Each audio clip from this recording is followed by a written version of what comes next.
What's up, CSX? How are you? Happy Wednesday.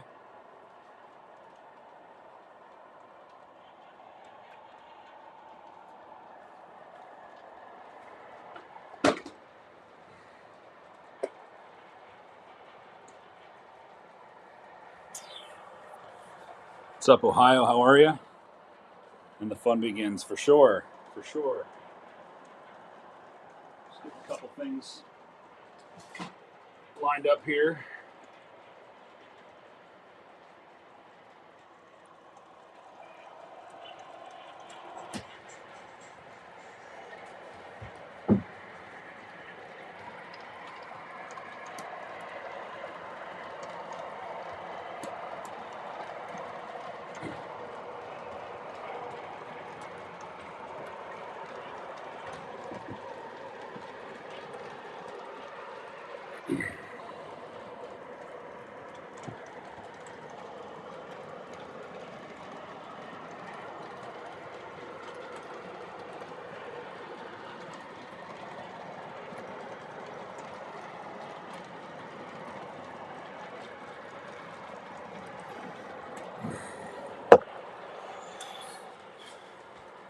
What's up, Dathan? How are you? Good evening to you.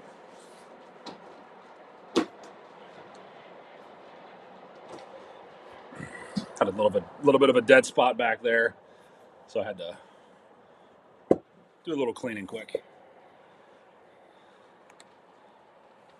Bill, how you doing? You do see a GG1, an engine I thought I would never have, but alas, here we are.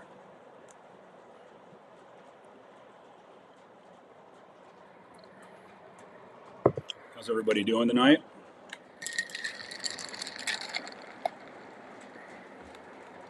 Hope everybody's having a good week. Hey, Chad, what's going on? Good evening to you. We're going to have a guest come on here about 8 o'clock. Some of you guys might know Train Man Dan. He's gonna be coming on and gracing us with his presence.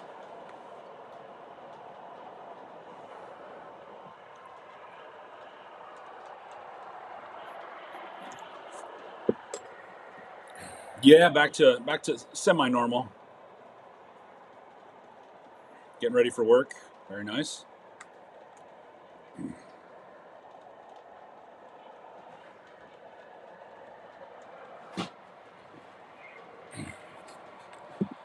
Gotta clean that section of track back here. It's still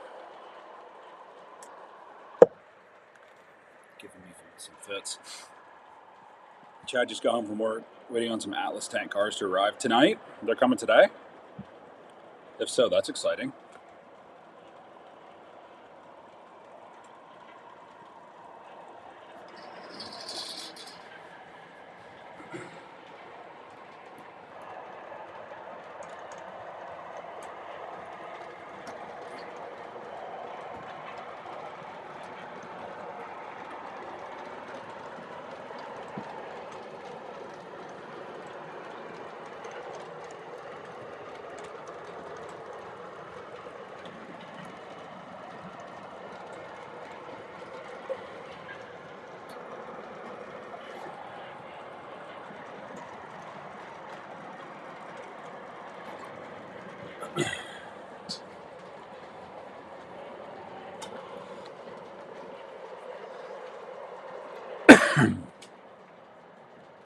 Are the Trinity hoppers, are they in?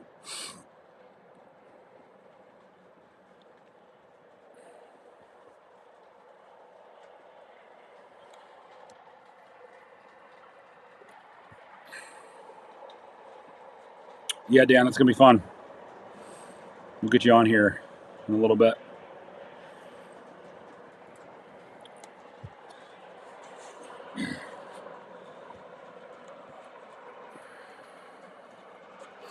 How many Trinities did they release with this round?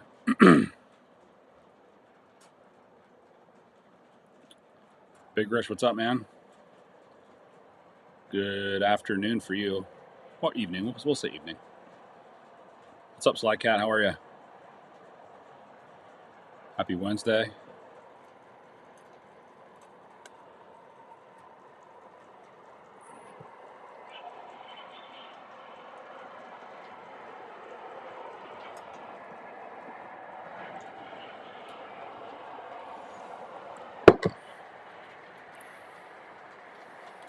Many projects. Good to see you. What's up?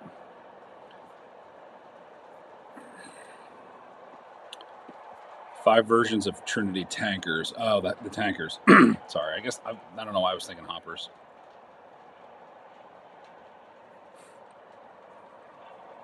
Those are more modern, right?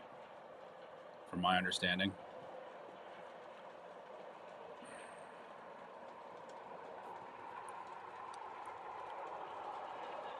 And for you guys too, your eyes aren't deceiving you. That is a GG1 that you see coming down.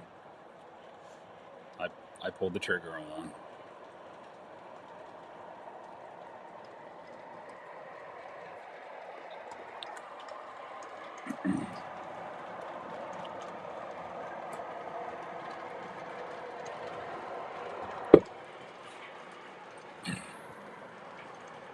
They're modern. Okay.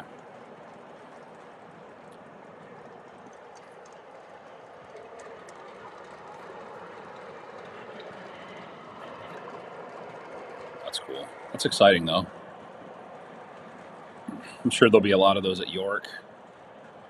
Maybe if people were looking for them, and maybe people that are just trying to, or retailers got a couple more to bring with them, or something like that.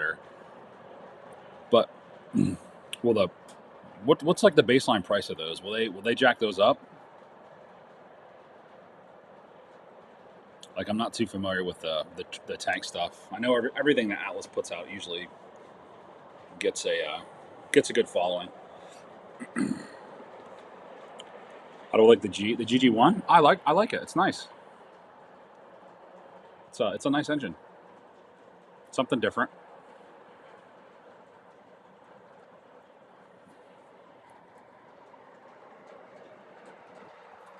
The amount of Trinity hoppers is a lot. I think I ordered every one and all the custom runs. Holy cow! It seems like a lot of those runs, when they do those, everybody goes in. They get them all. $90 is the base price for a hopper or a tank.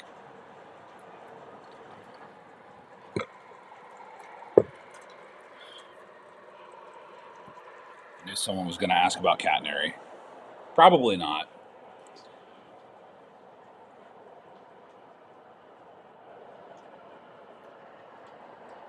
Probably not.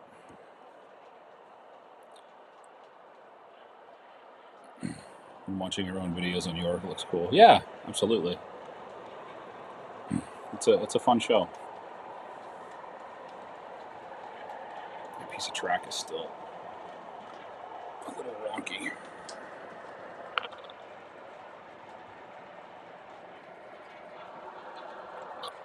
We'll give it the good stuff. We'll give it the 100 proof.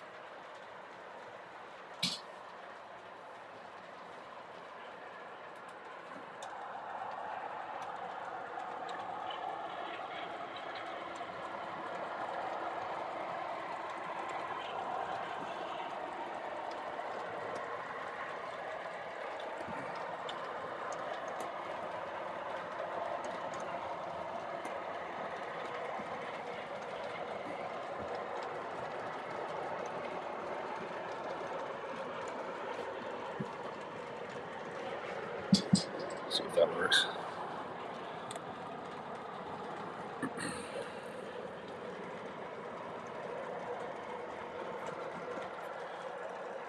Ethan's got a good bit of Trinity hoppers between custom runs and regulars, about 22. That's a healthy number. That's a good number. Yeah, I mean, why not?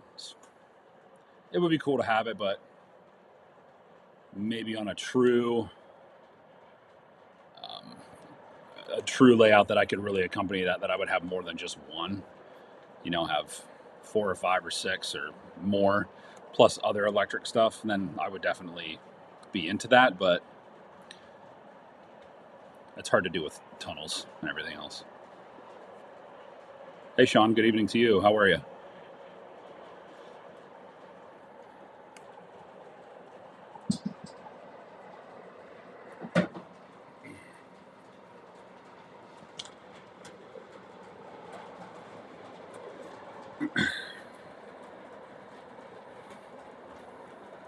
Since I've been working on that other part of the layout over here, I've kind of neglected some of the maintenance over here, and this track needs to get cleaned. I did a little bit back in the corners here, but it's super dirty. Like I typically give it, if I'm walking around or something, I'll run some stuff over, but a good deep clean on it, I haven't done in a while. What's up, James? Good to see you.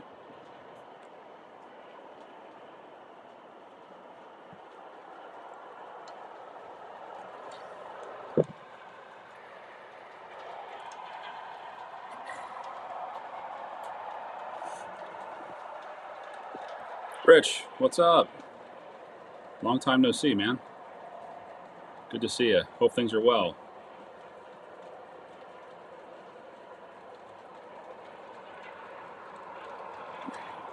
Oh, you're good, Dathan.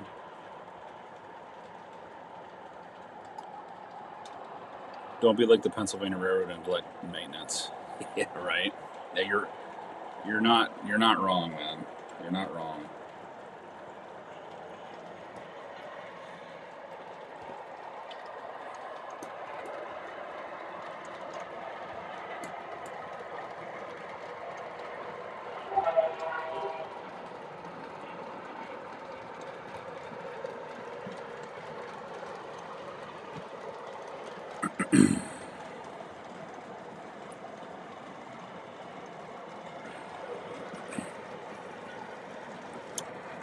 Andrew, what's going on, man? How are you? Haven't seen you in a while either. Welcome.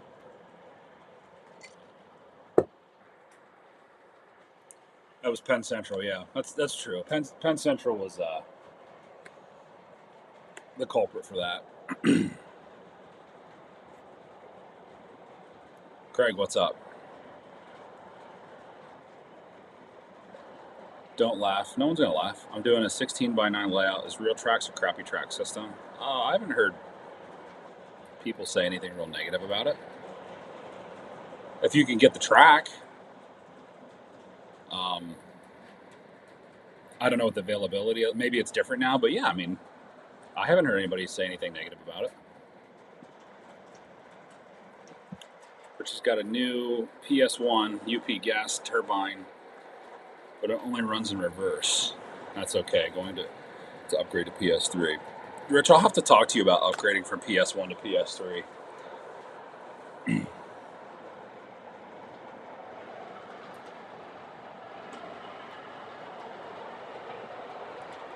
Because there's an engine I might want to do that too.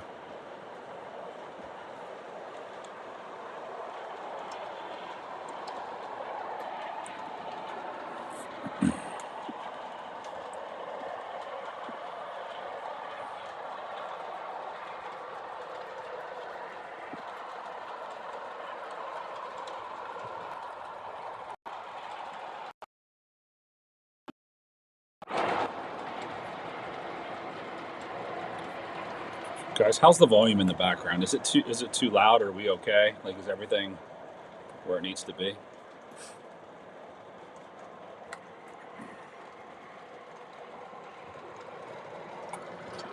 I'm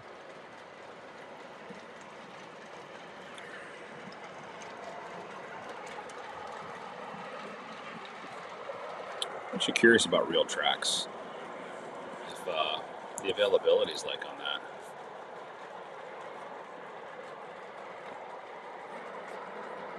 I have not seen I don't know if I've ever seen a full layout done in Real Tracks. I know Country Bunker, that Zach, he has his done in Real Tracks, but I haven't really seen a whole lot of people do it. Maybe it's an availability thing. I mean, on Train World, this is Train World. They have 082, and it looks like they got a bunch of stuff. Maybe they got a whole shipment of it in. Back when I was getting ready, they didn't really have it available that much. 072 switches on Muffin.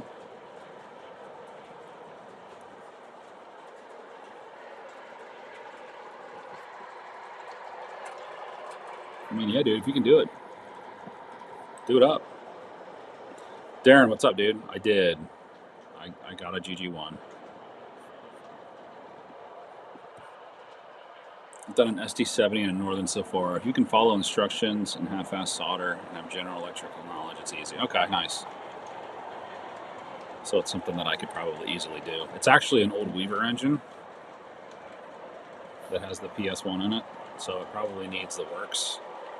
You know, new speakers and all that jazz.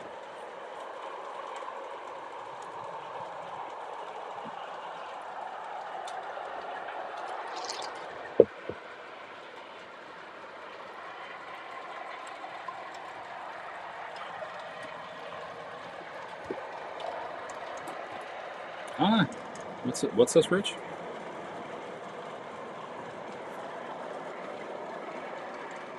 That's crazy.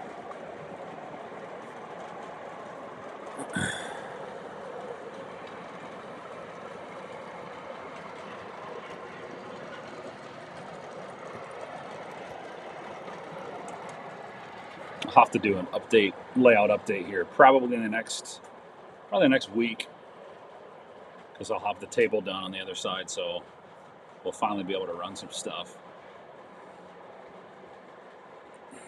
Got the wiring ran, bus wire, feeders are in, DCS is hooked up, signal's good. Just the turnaround loop, I have to put the tabletop down, and we'll be good to go.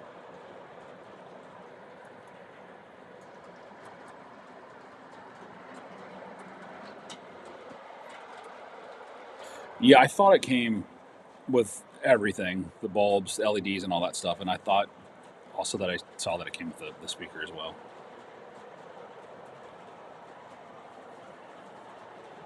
I'm sure it's not cheap, but considering what it's for, I'm sure it's not that bad.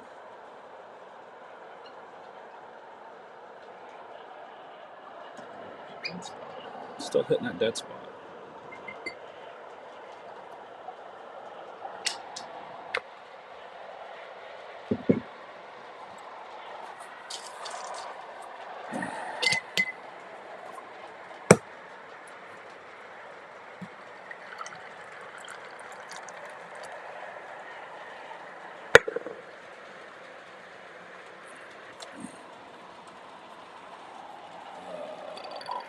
So we're also pulling with this GG1. There's a new caboose, one of the new cabooses that I got. I think it's an N5, and then I got one of these. I just got this guy a couple days ago, maybe last week. I like these wood-sided cabooses, really nice. Kind of like my Boston and Albany one. This is the N6B. They're more detailed inside than the Vision Line ones, which is surprising because, I mean, I know they have to put the speaker in there, but these have more detail because, yeah, here's one right next to it, and it's just, there's no detail except for up in the cupola up top.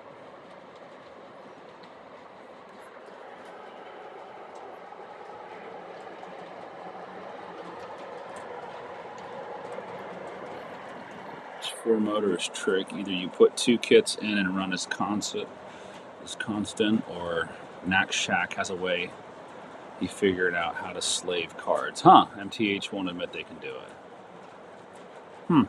Interesting.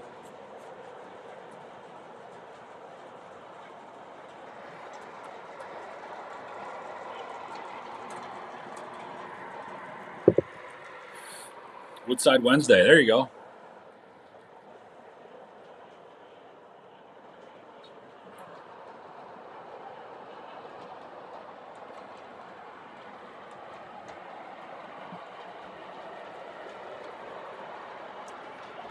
It's a good name, Rich. Woodside Wednesday.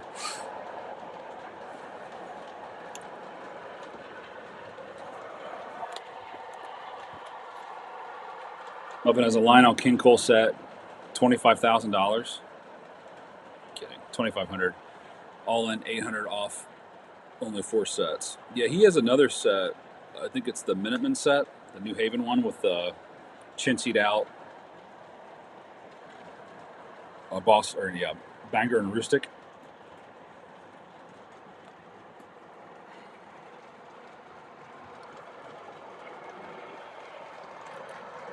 Big Rich says, yep, he's the man. It's because he buys too much, and he's got to blow it out. I think it was the Minuteman set.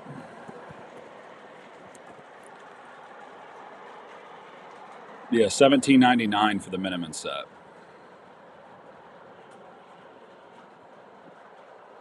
I still think that's too much. How many cars do you get? You get 4 cars. Yeah, it's a big deal.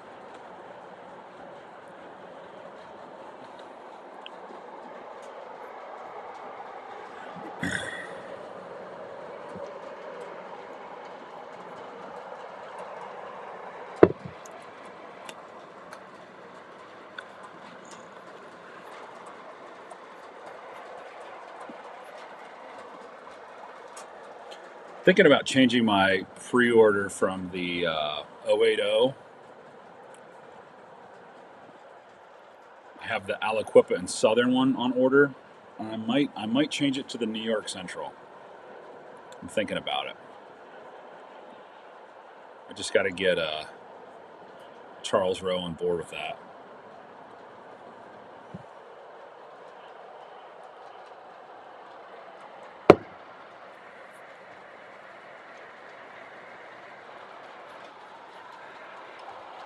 Aliquippa one's cool.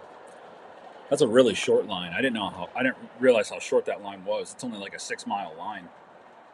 It's super short. Out near, obviously Aliquippa's out near Pittsburgh. Let me try to whack this again.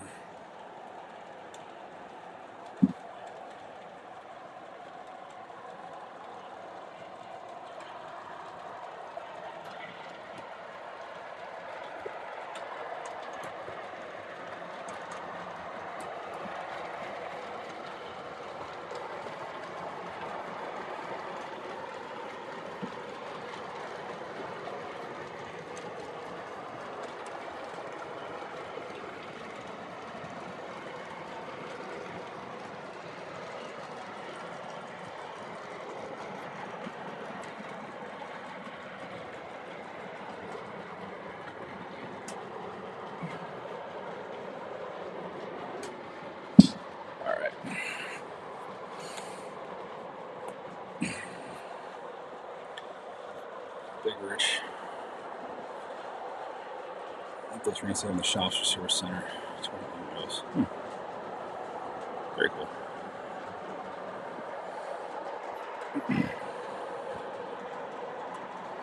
So yeah, we're gonna have Train Man Dan on here shortly.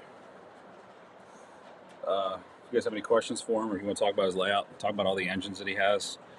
Dude has an insane collection.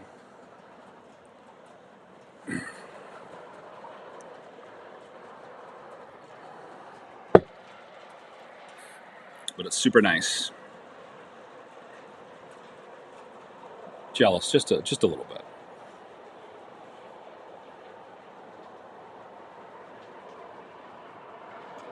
Still doing it. I don't know.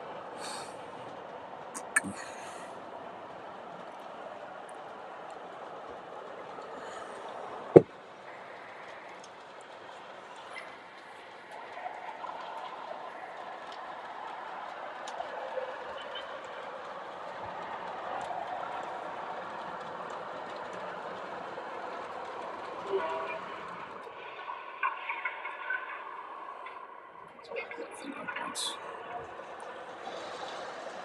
671 Sean, what's going on? How are you?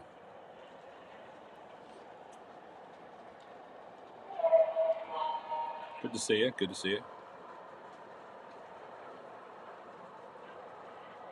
Some sort of a continuity issue here.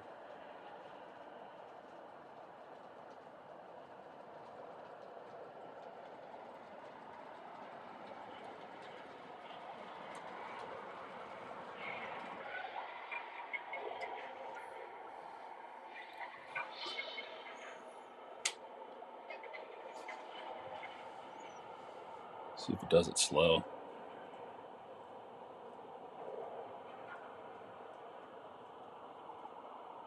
Yeah, it does. So it gets held up or something. Just love every time you run something, something happens.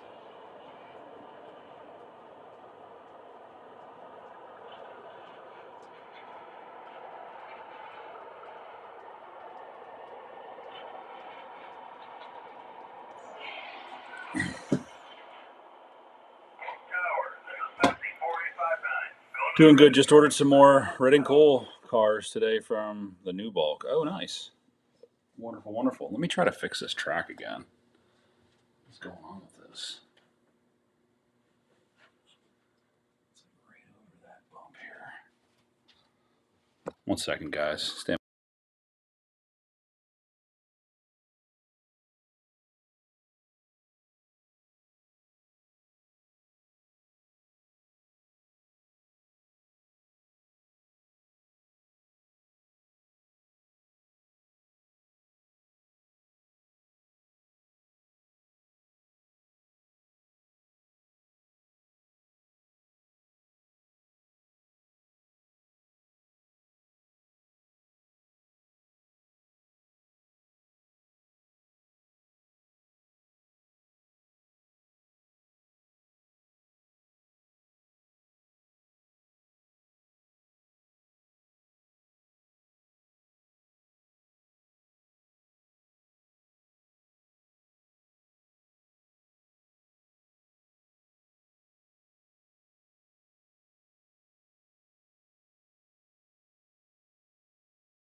All right, sorry, guys. Not still on. I'll do that.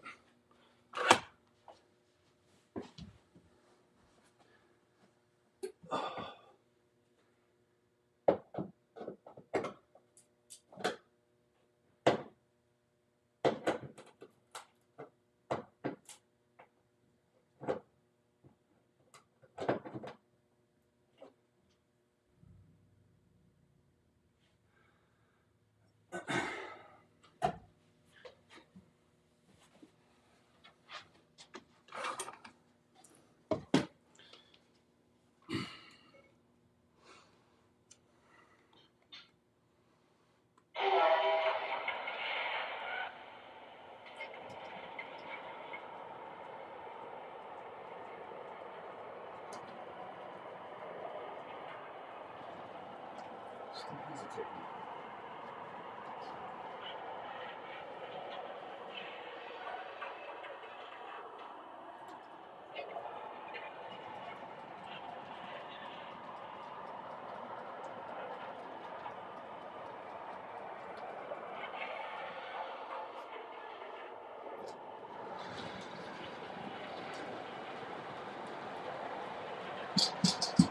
All right. Trainapalooza. Yeah, we need to start talking about that. It's been crazy around here. I've been trying to remodel some of my house and not remodel, but redo some things, and it's been busy. You finally got 3751. Rich, where'd you get it?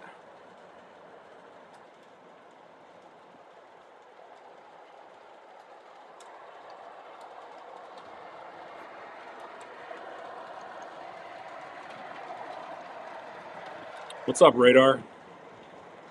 You hit the like button for sure. Thanks, man.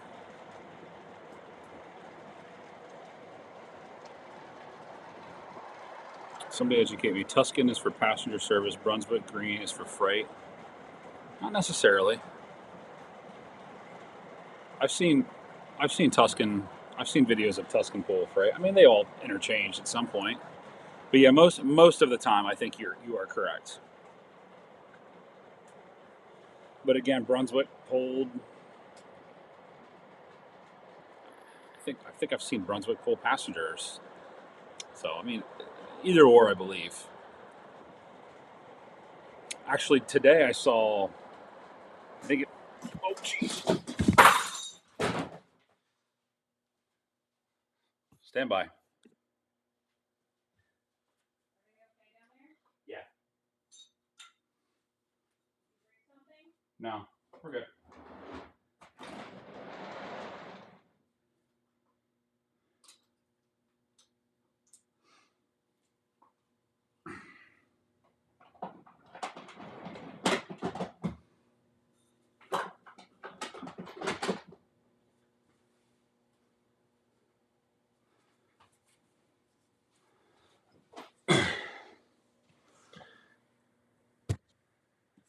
No, one of my cars just slid. We're good. Sounded like a big uh-oh, though, didn't it?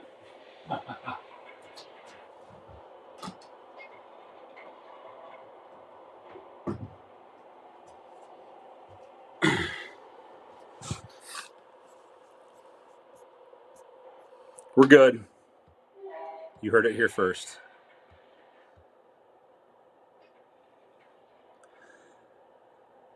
Gomez, that right? No, I had a box car like sitting sideways when I came back down here. Just ran into it. It's fine.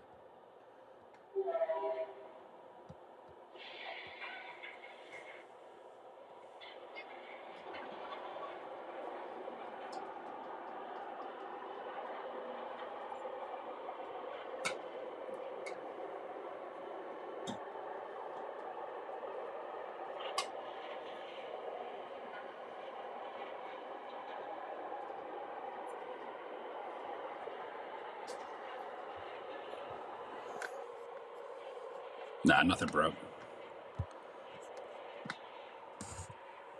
You go clean this quick up. Get this car off the ground.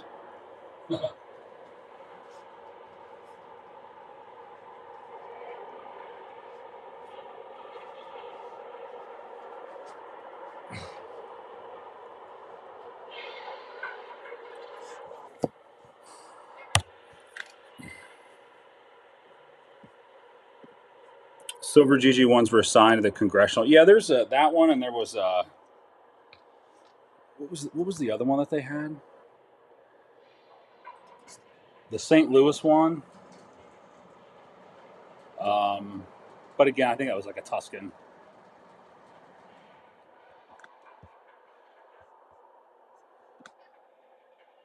Crisis averted. We're good.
The Senator, that's what it was. Yeah, you're right. The Senator. I didn't want to get one of those just because they're kind of limited of what you can pull with them. So this is the 4859. It was the one that's I think it's the one that's down at Harrisburg. Spirit of St. Louis, the Penn Texans train. Nice.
$48.59 is in Harrisburg. Yeah,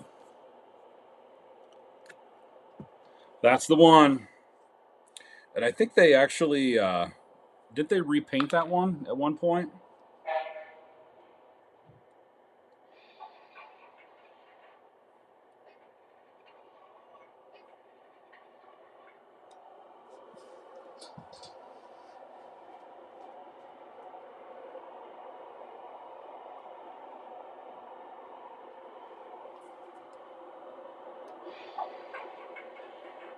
Tower, this is Pepsi 4859. Go to the register room to sign out. Out.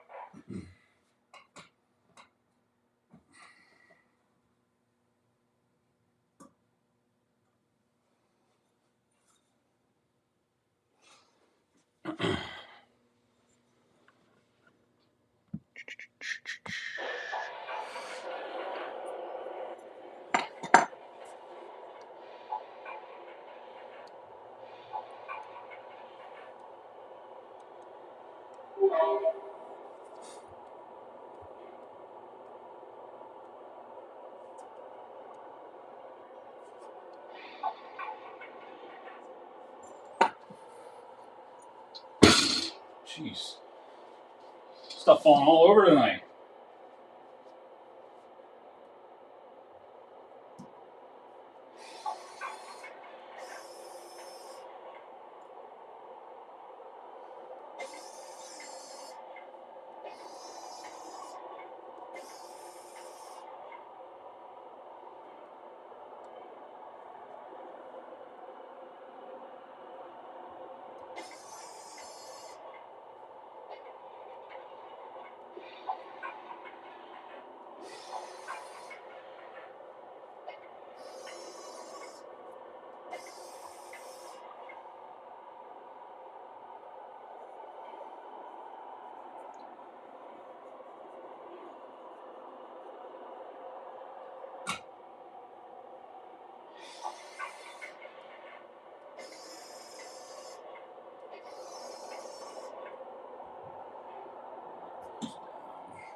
All right, it's always something for sure.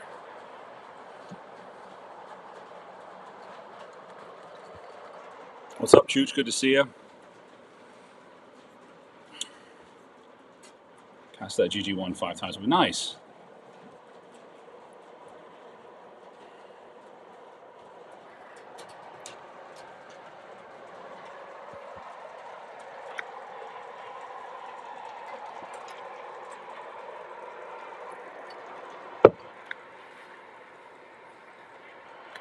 See that dead spot there.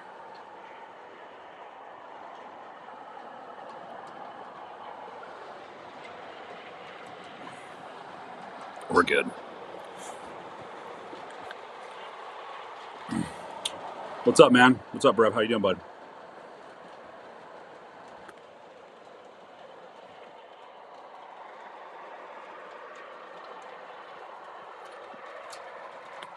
What's up, Keith? How are you?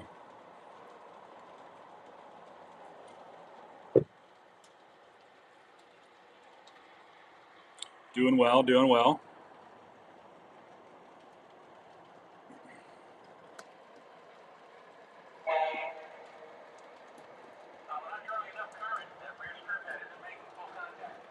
Jeremy, what's going on? Yeah, I was sick earlier this week with something. Had the chills and everything else. Well, more so the body aches. But yeah, it's going around, dude. It's awful.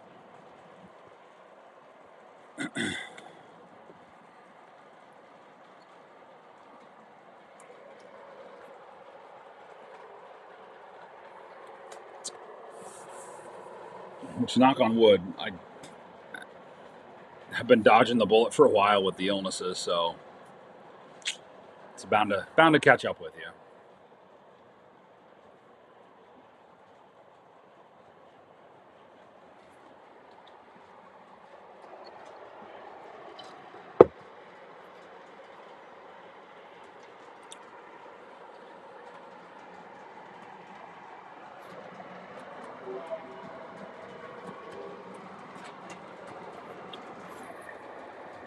Sam Gable, what's going on? Where you at here?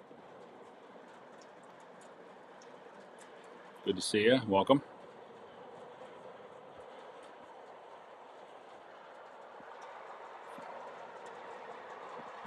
So I never operated GG1 and O scale, or any electric for that matter. Maybe I should buy one because I doubt I'll try to try someone else's. Yeah, I mean, that's kind of like where I was at with it. I was like, why not? Might as well just get one. Might as well just grab one. Here's a good question. Anybody have any inkling on this? I don't know anything about that. That might be a tough one there. Lehigh Valley passenger car. I don't know anybody who's a big Lehigh guy.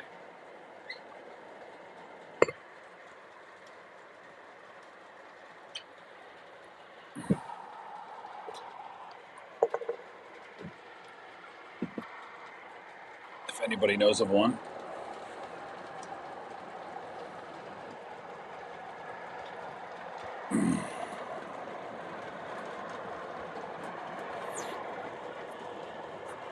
They'd be cool though.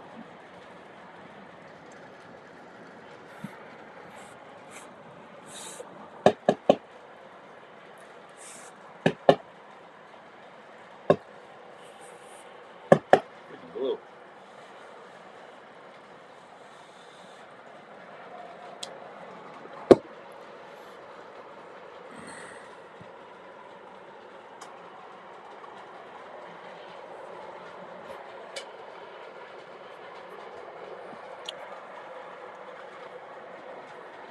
Still waiting.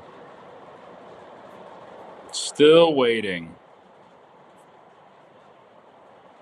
You'll still be waiting. For me, anyway.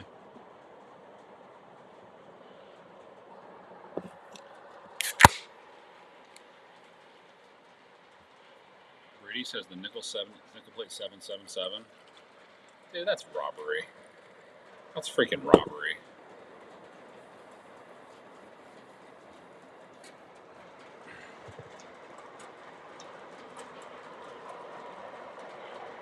That's robbery.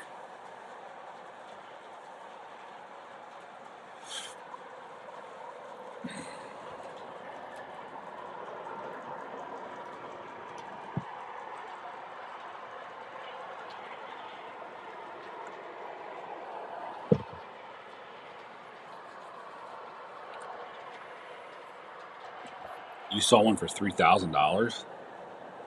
Holy crap.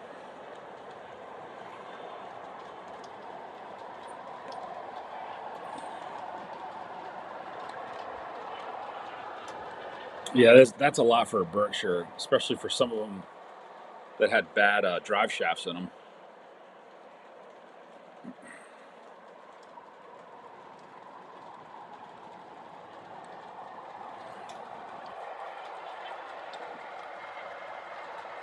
I think he has a 10% off code right now, Jeremy, for that.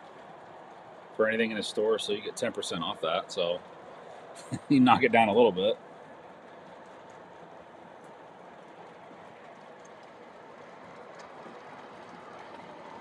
Someone will buy it, I'm sure. Or we'll go to a show and he'll have to not blow it out, but he'll sell it for cheaper than that.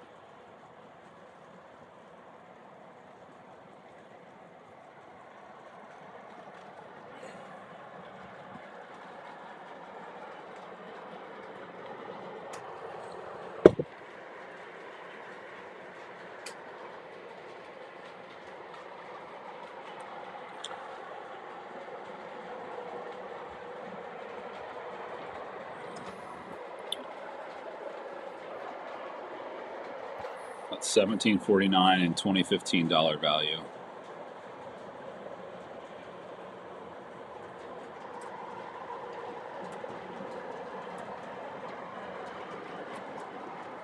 I mean, it's still a lot.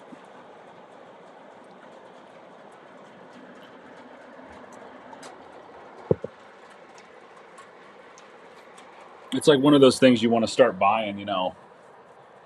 You'd like to be able to have the money to buy some of this stuff and hang on to it, you know. But even though I still don't think I could resell it to somebody and justifiably do that and feel okay with myself. That's just a lot. Yeah, $1,600 for the Metka Burke. Yeah, I think I paid $1,500 for mine too as well. Maybe $1,400. Johnny, what's up, buddy? Haven't seen or talked to you in a while. It's been a minute.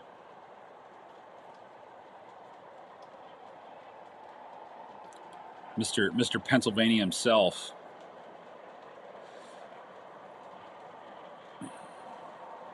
I'm super excited for York to go hang out at the club, though. It's gonna be fun. Maybe I'll bring my GG1 down.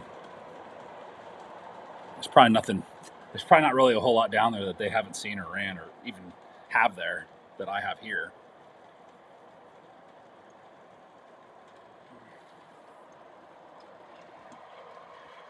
Exactly, $1,000 pro. I just couldn't justifiably do that to somebody else, especially if it's somebody that really wants it.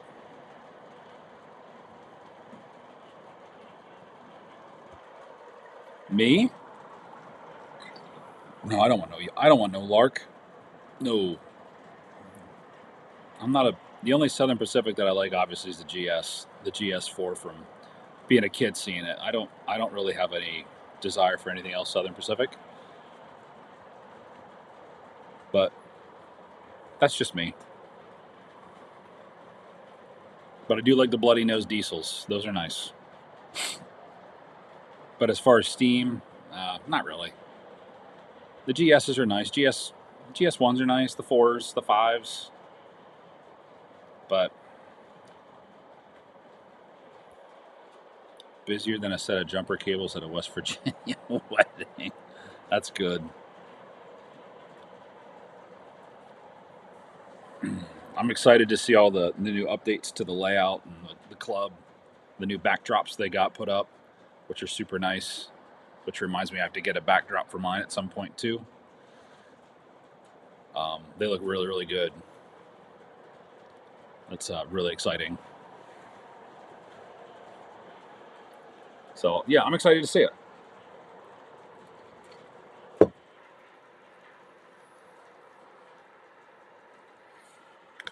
That's the quote of the night right there, guys. That's a super chat quote right there. That's definitely a super chat quote. That's awesome.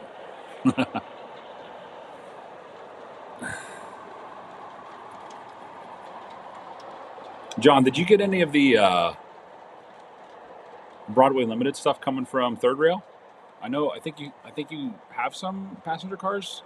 Maybe I'm wrong. Broadway Limiteds. Do you have anything coming from those guys?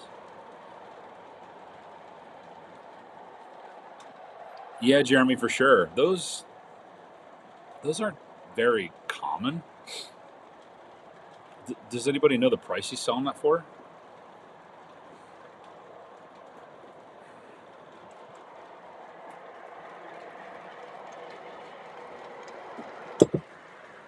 Track order has shipped. I don't even want to know what that cost. That's fantastic, though. Great news. $1,000. It's not really a bad price. Is it a Vision line? There's no way it's a Vision line. James mostly runs C&O passenger at trains. Clearly. One nickel plate road passenger train. The only thing I have Western related is your Zephyr. Zephyrs are cool. Being pulled by Western Pacific AB F3s. F3s are beautiful. I love F3s. F3s, F7s, E8s, E9s, E7s. They're all... I just love the nose of those. They're some of my favorite, or they are my favorite diesels. I'm really excited for my E8s to get here. Whenever that's going to be. I think in May.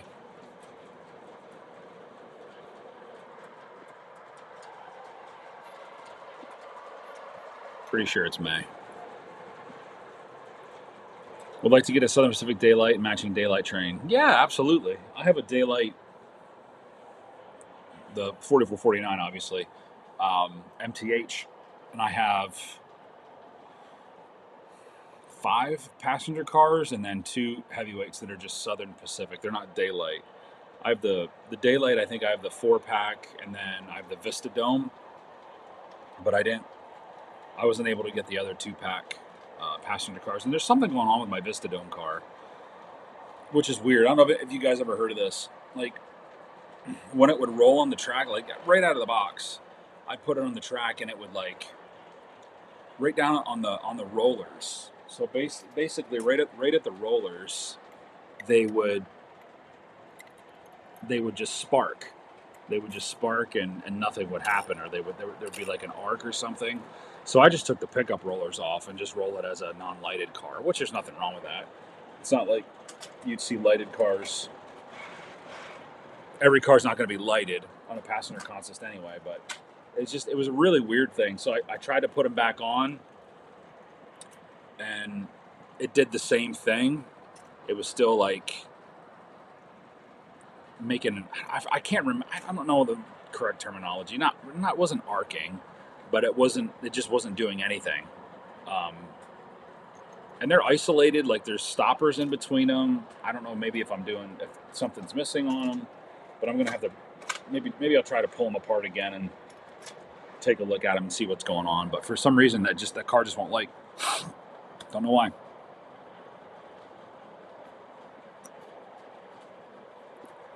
$1,900 for Vision Line. I mean, that's not bad, considering it was what, $2,000 in 2020.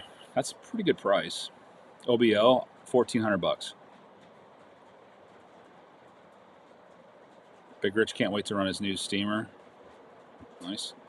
Johnny has 8 of their P70 coaches, 4 sleepers, combine baggage, and I think an RPO now. Oh, jeez, man. That's a nice PRR train. Thanks, man. Appreciate that. Or you talking about John's? Yeah, John's is better than mine. It's got a bad ground. That's what I thought about that, but I was like, there's no way out of the box. So I'll have to figure out what's going on with that. Brand new. What's up, train board? How do I go about fixing that? I don't even know where that car is. It's somewhere packed away. Thinks Norm's train talked about it for locomotive. I'll have to do some research. But I appreciate that, guys. Very, very much so.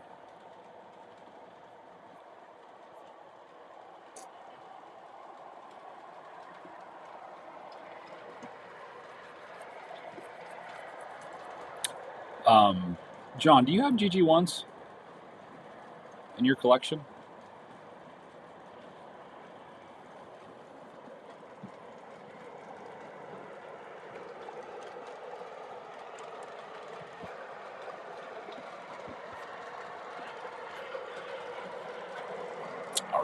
so let's do this.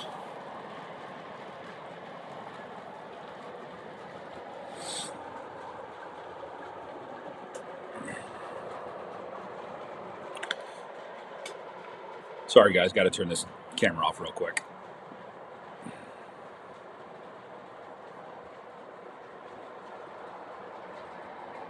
I love the train board. Those guys are awesome. We're going to get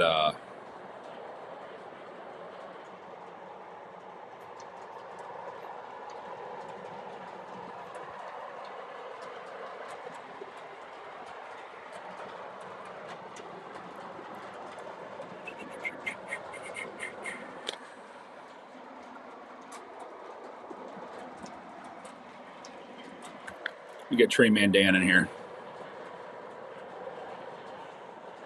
John has a few GG1s. Doesn't surprise me.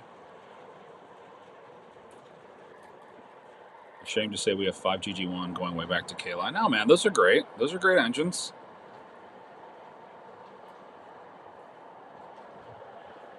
Where's Ryan at tonight? Is he hanging out?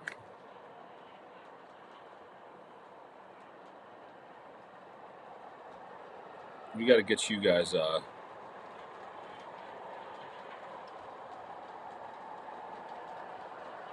get you on the stream.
All right.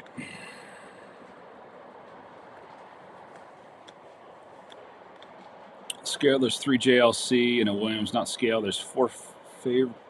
There's 4. My favorite is the Williams Pink Girls one. Oh, cool. Working on a new computer. Mike, did you decide where you're going to have Pensy-Palooza? It'll probably be at my house. Steam Effects. Brian Parr, what's up, man? Vision Line GS cylinder steam is that is cool. I want them to bring that back. Don Peck, how are you, buddy? Good to see you.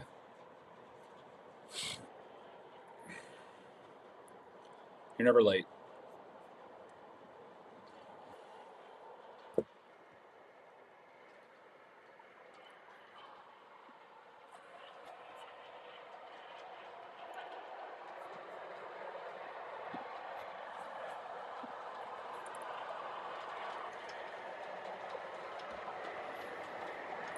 Love the train board guys. I'm jealous. Wish my sons were into the hobby more. Yeah, those guys are amazing.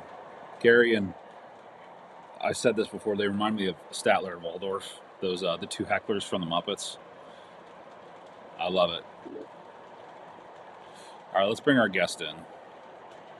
There he is. What's up? How's it going? What's up, buddy? How are you? Nothing much. What are you running tonight? In case you're wondering what I'm running tonight, outside loop, I've got some legacy M1s pulling a mixed 1940s and 50s mixed freight. Inside, I've got some Reading and Northern diesels pulling a string of Reading and Northern coal cars. Heck And then on the inside, I've got a what is it? An Ann Arbor 442 Legacy, just pulling like a small, I guess, local freight, going around the middle loop. So. Do you guys like when you buy engines and even rolling stock? Is there specific things that you look for? Or are you just like, yeah, let's do it? Well, I mean, both yes to those questions. There's somewhere like we're looking for things, but then the other part is we're like, that looks so cool, we have to get it. Right? Is your dad more like? How are you guys like when it goes to like shows? Is your dad more into it, or are you kind of like more into it than he is, or is he like, let's go, and you're like, dad, settle down, and or is it the other way around? Yes, all of the above. Well, sometimes I have to slow him down too. Really? As much as he does for me too. What does he like to collect? Like, is there specific railroads that he likes more than others? So it's a combination of a lot of roads, but he typically models around 1930s up until like late 50s. So kind of like transition era stuff. The steam era into the diesel era, right? Yeah. Nice. Then there's me that collects all the generations of railroading. Johnny says you guys just buy in the quantities of yes. So they yeah, just buy. Are you guys? Do you guys Correct. buy a lot of modern stuff, or are you mostly just like older? Yes. They just buy it all. Just buy it Now, all. here's a question for you: is there a railroad that you just like don't like? That you're just like, I don't want to buy anything from? Penn Central. He fired that right off. No Penn Central. They killed two of my favorite railroads. They did. They did. I could go into a rabbit hole of just how bad it first started. So you have no Penn Central anything? Nothing. You don't have one nothing. piece? Not one. Oh my gosh. Now, okay, let me ask you this. What do you like? What did you guys like better, PRR or New York Central? Yes. Just yes. All right. How about this? What is your favorite steam locomotive that the New York Central had? I mean, I'm either thinking, like, are we just talking just wheel arrangements or like, or let's say yeah, wheel arrangements. Go by wheel arrangement. What's your favorite? Like, we'll say like in a 462 or 464. So, I guess the first one that comes to mind is a Hudson, right? The Hudson. Do you like the drive? Do you like the streamlined?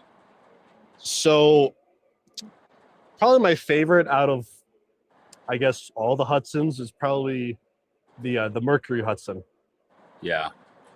Or at least in particular, probably in like mid to late 40s. Okay. They use the Empire State Express Hudson. They kind of decorate it in a, somewhat for the Mercury. I actually have like two of them in particular as a custom run I did with Muffins. It has like that armadillo front end up to it. No, actually, I could show you real quick if you want. Let me see it. Darren says he's got to pick the Dreyfuss. Yeah, the Dreyfuss that's a timeless engine, man.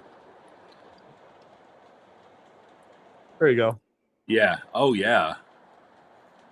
Yeah, that's awesome. I do like that. Yeah. Now is that MTH? Yes, it is. In particular, this is actually a custom run I did with Mr. Muffins when they were doing the Hudsons again from MTH. What year is that one from? 2023, I think. So you and Steve, like, did you guys like collaborate on that, or like how did you go about doing that? It was kind of like a collaboration effort. I'm just like, hey, just do these details, sort of things, and they did do two different tender designs. Okay. And I think in total there were 20 of each variation. One with the Empire State Express tender, and then the other one was had the PT tender, which was all black. Yeah. I have the other Mercury somewhere, or at least the other version of this. Right. So you want to know the craziest thing is when this went up for pre-order, it sold out within a week. Really? It was that fast. Did they have matching passenger cars with it, or did you just At pull the like t- Empires, or what would you pull with it? So the cars that typically, or at least the paint scheme it kind of ran with the most, I guess. Yeah. I'm trying to think of a. So there's like a two-tone, gray passenger cars, like streamlined. You can run with it. Okay. However, there's what is it? I think Stockyard Express is doing the actual Mercury passenger set Oh that I wow. ordered from them too. Nice. So, but at the time we ran that engine, we didn't. There wasn't really cars to really make for it at the time. Yeah. So, Yeah. So how many of those did they sell? of the Mercury cars, I'm not really sure. Or the Mercury engines, how many of those got sold? All of them, about 40. They made 40 of them. 40 in total. Wow. That item was. It was a good item. It was a good item. In a week, it sold out. Yeah, I'm not kidding you. Like, so straight up, I asked Muffins, "Hey, how the sales sold out?" That's crazy. This was just on the pre-orders. That's not like, hey, we're gonna order some more to have in stock. Yeah. Wow. So I'm just like, I think I picked a good locomotive. Did you guys get a little bit of a kickback from that, or was it just kind of like, hey, thanks for your input, we're gonna run with it? What was it? I mean, mix of both, I would say. Yeah. What's the road number of those M1s behind you there? Are those MTH or those Lionels? So they're Lionel. So they're Legacies. Okay. So the front one, I think it's 6840, and the one behind it is, I think it's 6918. Oh yeah, I've seen that one. Okay, they're both long haul tenders. Like so technically yes, but the one behind it has like 8-wheel trucks, and then the one in front of it is 6-wheel. I think that's, yeah. I have 6888 and 6871. And it's the same thing. The 88 has 8-wheel and the other one has 6-wheel. I was gonna say, if you have M1s, you gotta have 2. Oh yeah, you gotta have 2 M1s, right? Yeah. I need to get. The one thing that I don't have is I need to get some I1s because I need some pushers. For the back end, I need some pushers. There's still some available. There, I saw T&K has a couple. I think Brady has one that he's trying to sell. But yeah, even with those, like, you see them in pairs. That's how they pulled. And then maybe one on the back too. So it's like, damn it, now I got to get 3 of them. I've got 3, and I'm almost kind of tempted to get a 4th. Do you have the Legacy ones, or do you have the MTH ones? Legacy. Used to have the MTH ones a long time ago. Did you sell them? Yes, I did. Those are nice. The Lionel ones are based off their tooling, right? So the tooling that Lionel uses for their I1s are from MTH's older tooling. Right, yeah. And they just kind of like say it's a new product type of thing, or whatever they say, that kind of thing. I mean, it is, but it isn't, I guess so. Exactly. Check through the comments here. Yeah, that's one thing, James, that I want to pre-order is the one of the Mohawks from MTH, the New York Central Mohawks. I would definitely recommend it. Those things are sweet. Johnny says they have engines using Dan's voice. He is correct. He is correct. Really? So funny thing is so I'll show you something. So this Mercury in particular, it didn't come with, it came with a generic sound set like you would kind of hear with an MTH Hudson. Yeah. But me, a friend of mine, and a person that we basically contracted to put it all together, it's got a fully custom sound set, new chuff, new bell, new whistle, steam sounds, and it's got my voice as the announcer for the train when it comes to the station. How did you go about pulling that off? So what is it? So it's a combination of, obviously voice recordings. There's also, there's this program called ADPCM, which is basically, it's a program that takes an entire file from MTH and puts them into indexes so you can modify each sound file. What? Yeah. That's crazy. Which is why I almost kind of prefer MTH, is because you can put whatever sound in it you That's want. what I was going to say. Like, it seems like MTH has more loopholes to be able to do custom sounds and do that kind of stuff, which I think that's kind of like what the future is. Like, people want to hear, maybe they want to hear their voice on the, saying the announcements or that kind of thing, which I think is cool. Is it super hard? Is it hard to do? Like, so when you guys recorded it, like, were they like, hey, it's going to be a huge process, it's a huge undertaking? I mean, so if you're talking about just modifying like the sound file, Yeah. I mean, it's easy. The only hard part is when you're taking a custom file, at least in particular like a whistle or a bell, Yeah. in order to basically time it right, or because there's a loop in a whistle and a bell, Right. and to time it, unfortunately, from what I understand, you have to learn how to do hexadecimal, which I'm like, that I'd rather pay someone to do that. Yeah, because sure, I don't absolutely. know that. That's But nuts. the rest of it is pretty easy to do. Like, if let's say you want to change a whistle from MTH's catalog of sounds from whatever sound set, that process is pretty easy. You just gotta copy and paste. Like, basically, you download both sound sets from whatever one you want, Okay. and you basically copy and paste each file to whatever sound you want on the file you're building. Gotcha. Okay, gotcha.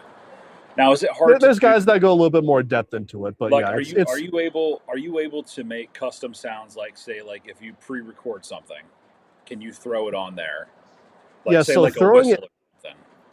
Yeah, so if you're just talking about just a long form like file, like a voiceover, that's pretty easy to do. It typically all you got to do is really just, once you build that voice file, it's not too hard. I think it's, you either just copy and paste that file into whatever index says Okay. said Yeah, said this is voiceover. all foreign to me, but it seems like if you understand how to do it, it can be a pretty cool experience for your stuff. Oh yeah. For sure.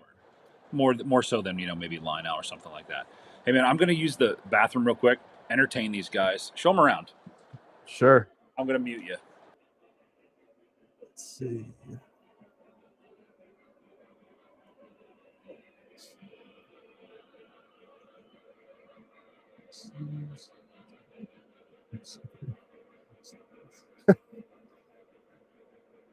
Here, I'll tell you what. So I'll probably show the layout when Mike comes back, just so I could just see his reaction. Sleeves Rail Archives, how's it going?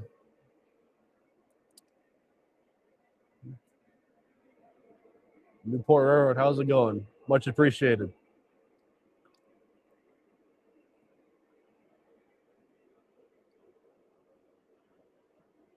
Let's see.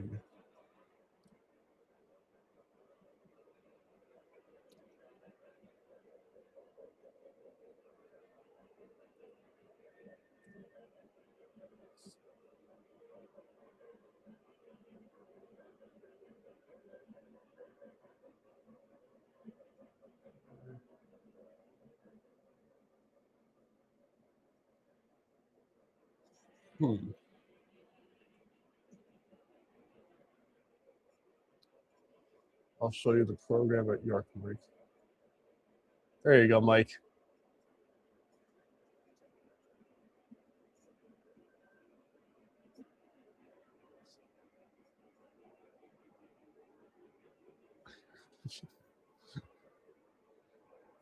I think it's pronounced Grand Trains. I've been around. You just got to look a little bit.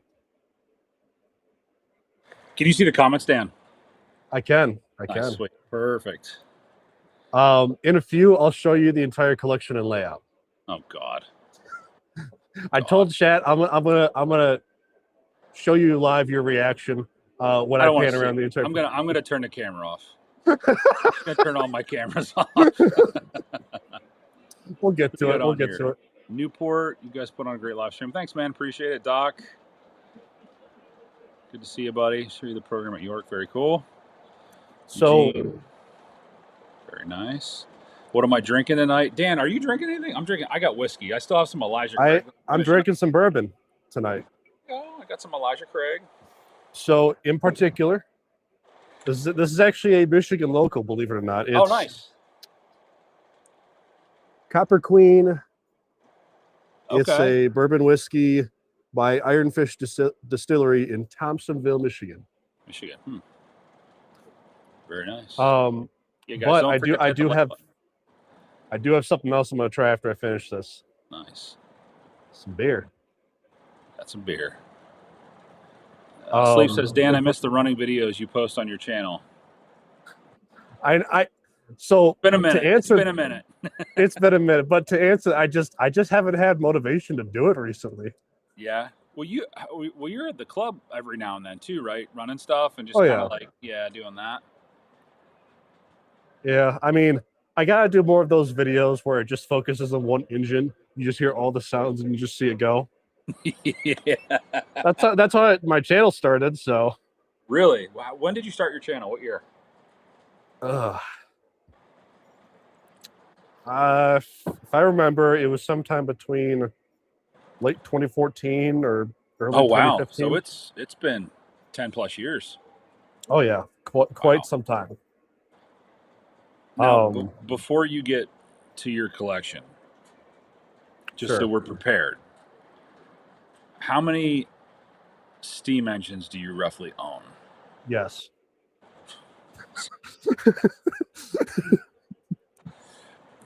We'll just go with that. All right, here. I think the other thing I was going to ask you, I don't know if we talked about this. What all did you pre-order from the catalog from Lionel? I know you got the Reading motor. Yep, got 2102. So me and my dad are ordering. You got the American Freedom Train. Yeah, we know. Yep. We know. Yeah. Both engines, believe it or not, too. You don't have. Is this your first AFT train? First time. Wow, that surprises me that you guys didn't get it before. We've thought about it for the longest time, but it was just there were other things we wanted to get at the time, so it just wasn't in the cards. So you got all of it, except for a 4-pack. The new one. It's the one that's like the 250th one, if I remember. Okay, right. The newer one. Yeah, it has like the Lionel logo on one of the cars. Like we don't need that. Yeah. But you got 250, and then you got the number 1, and then you got, what is it, 20 some passenger cars? Something like that, yeah. I hate you.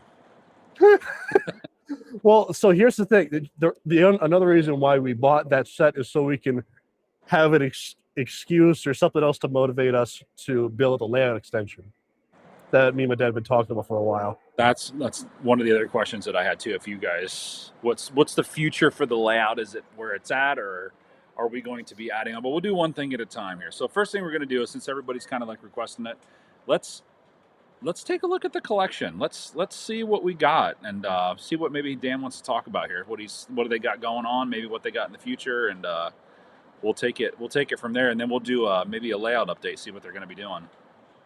Alrighty. I'm going to add my phone so that way it's a lot easier. Yeah, do for me it. to... Go for it. When before you get started with that, Dan, when did you guys build that layout?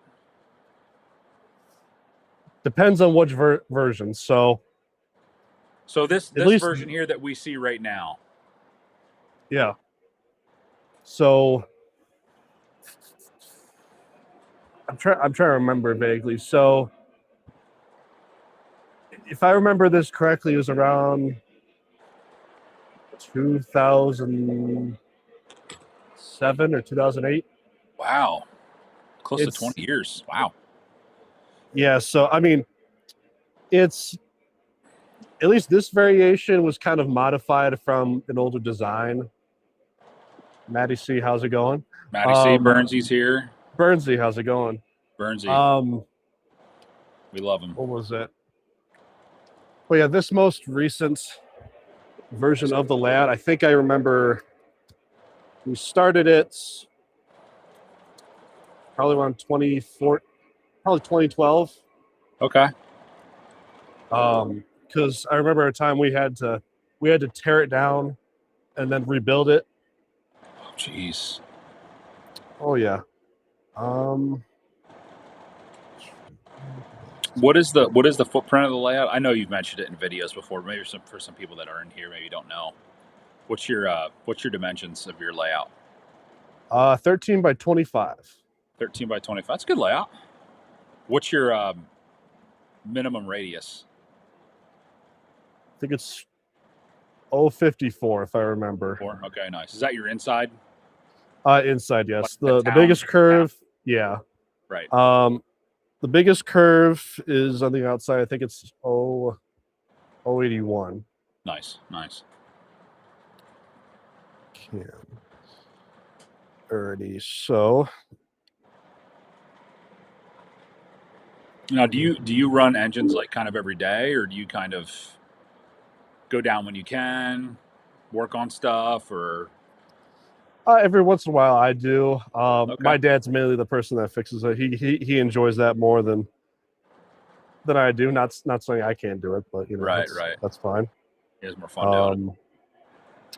Let's see. I'm trying to set up my my camera, but it's having like some issues of a lot of my mic for whatever reason.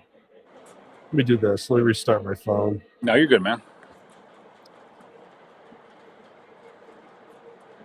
Everybody's saying hey to Burnsy. Jesus mighty. Freaking Burnsy. Burnsy, I watched that Redding video today, by the way. It's really good.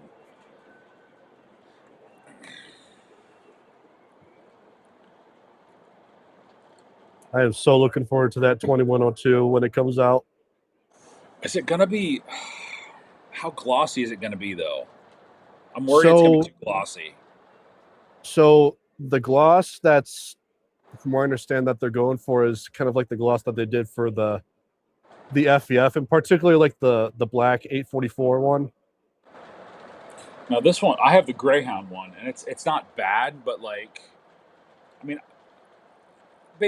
now I have the 1218 Vision line, but that was kind of like, it looks like it as it was when they rolled it out of the shops in Birmingham. But oh yeah, that I think that'll look good. But again, they keep that engine spotless every time they run it. Yeah.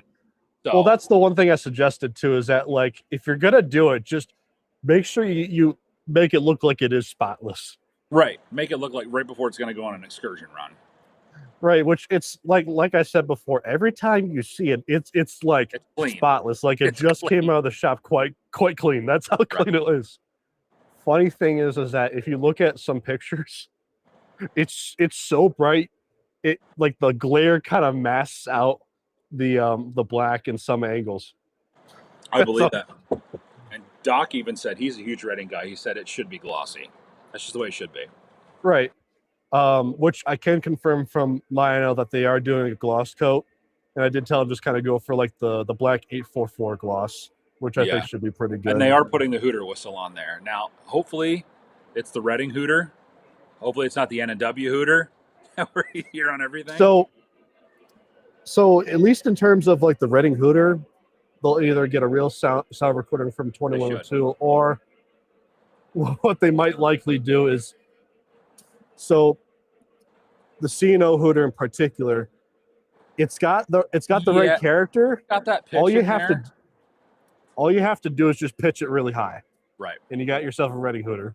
Right. Yeah, I agree with that. Let's see if it works this time. Dude, it was the great thing about that video too, Burnsy, that I saw. It was nice to see a Pennsylvania M1 lashed up, pulling with a T1. That was cool.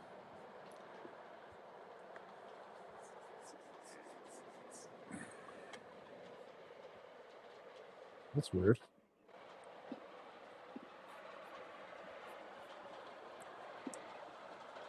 What's it doing for you, Dan? So it's saying enter without camera. I want to put my camera on. That's the thing. That's weird. Let me see if I can fix this while we're talking. Freaking technology, I tell you, man. All right, so you got the Freedom Train, you got 250, and you got the 250 one. I think is going to be, again, we always talk about the underdogs in the catalog. That's going to be an underdog. Yeah. You got number one, you got the full Freedom Train, you got 2102, Reading and Northern version. Right.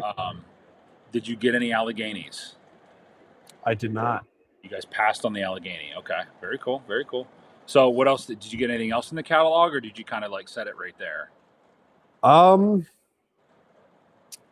What else did I get? Oh, I got the Legacy Great Northern E7s. Full very ABA nice. set. Very nice. Very nice. Grande Train says, believe me, Reading and Blue Mountain Northern employees will not let Lionel get anything wrong in that 2102. They have too much pride in it.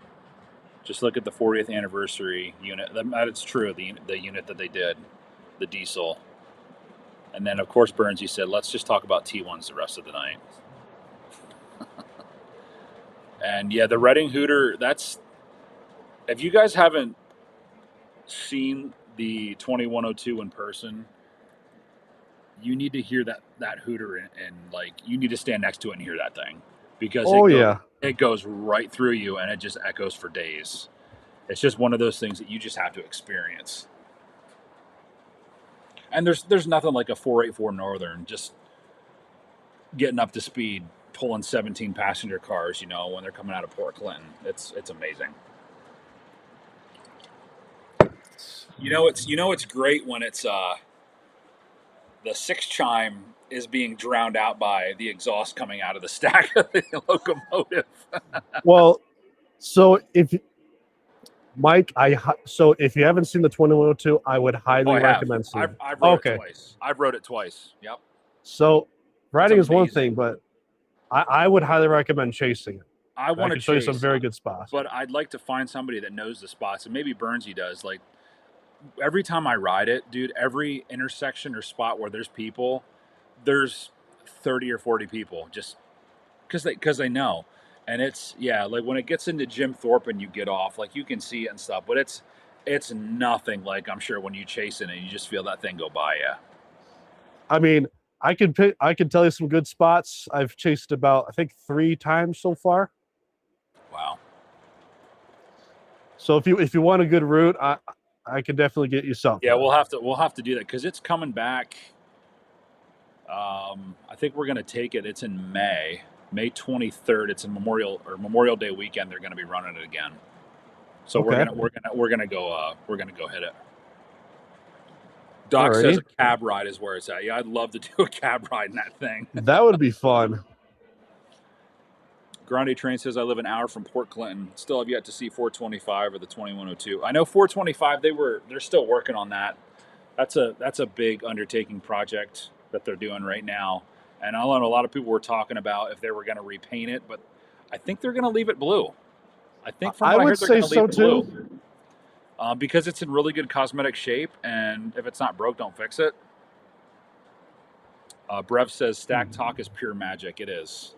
It's like an out-of-body experience. It really is. Captain Andy says, hey, Mike and Dan. Sorry you're late. Nah, dude, you're not late. How's it going? We're just drinking bourbon and talking about all the cool things that Dan's getting.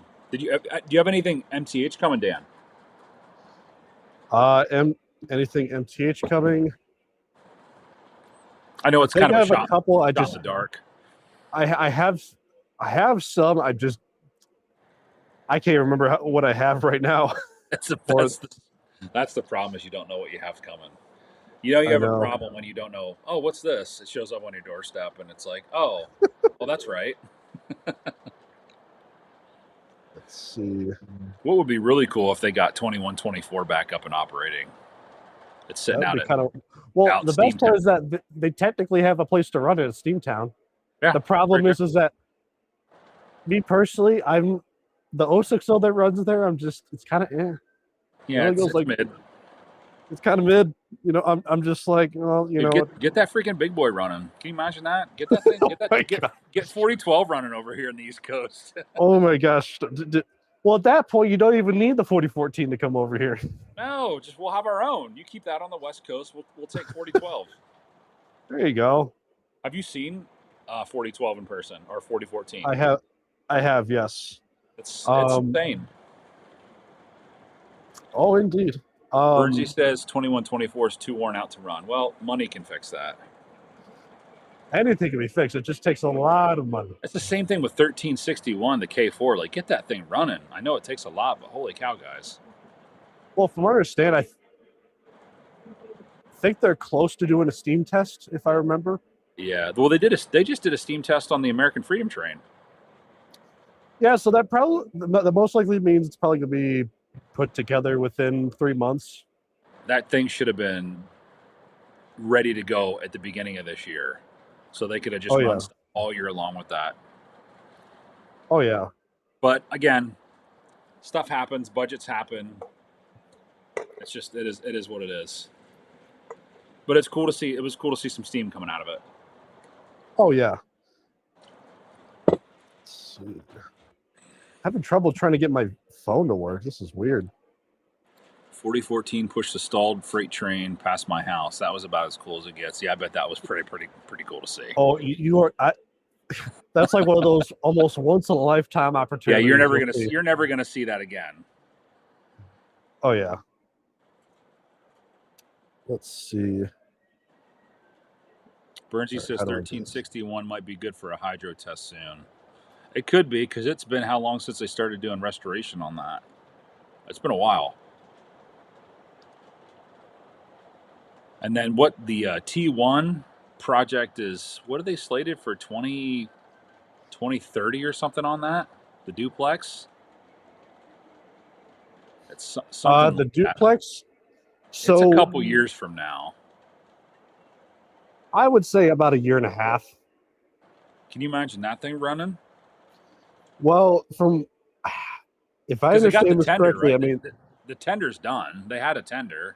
Oh yeah, I mean, so the tender, from what I understand, I mean, it's about as prototypical Right. as you can get. Yeah. In real life, back in like the 40s, those streamlined tenders. They were originally built from M1 tenders or coast to coast tenders. Right. Yeah. So all they did was they found they just streamlined it. Yeah. Basically, and they're doing the same thing because they found another M1 tender lying around. So I'm like, hey, why don't we just do the same thing? Right. Did they Bill says, how did they get 4012 to Steamtown? I think they pulled it in. I'd have to imagine so when UP retired them. Yeah, it wasn't. Mid-60s. It didn't come in under its own power. It definitely was pulled in. Oh, for sure. And just recently, I think they just moved it. It was sitting on around one corner, and I think they took it through the turntable and put it out the other side, so it's sitting right next to 2124. But you never know how long those things will sit around before I think they get a fire lit under their ass and say, hey, let's do something with these. You know, let's get them running. Oh yeah. But like 2102 has had, you know, even 2101, you know, they've had several different schemes under the Allegheny when it ran out to Pittsburgh for an excursion. I have pictures of that my uncle took. That was in the 70s. I think I got it working. Did you get it going? I think so. I just gotta. Yeah, sleeves. They did. They towed it in just like other big boys. 4012 was originally in Vermont, where Steamtown originally was. There you go. There you go. Okay. Mute myself. Okay, I think I got it all set. Let's see. There we go. Alrighty. Let me take one quick drink real quick. Do it. So we're going to, Dan's going to take us around, show us a little bit of his layout, and see what he's got. Or what he doesn't have is the biggest question.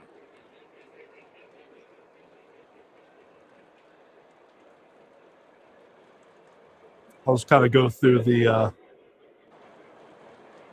just what you see on the surface. right. Yeah. Do a little layout tour here.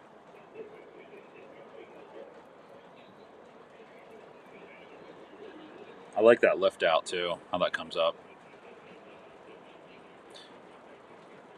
Now, what do you have power in your whole layout? You have a ZWL, right? Yeah, ZWL Yeah, that's all you right need. over there.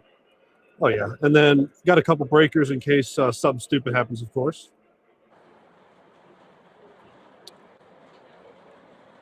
Here's our roundhouse and the steam facilities.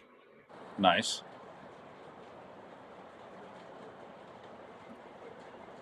Got all this as well. Got like this rock wall on the side with a bunch of trees down at the bottom. I like that. That's nice. And then you got that big mountain all the way in the back. Yep.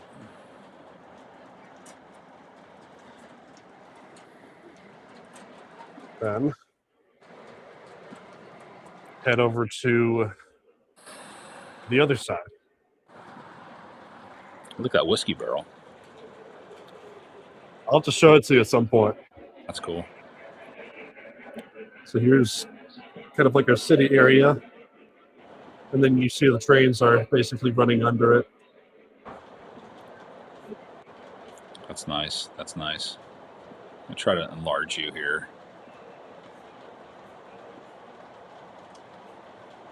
There we go. Can you still hear me? Gotcha. All right.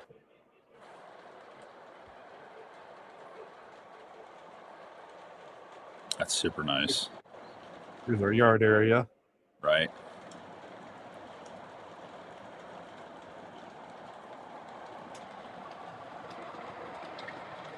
And then over here we got like a little Industrial freight area. depot here Cool. That's nice.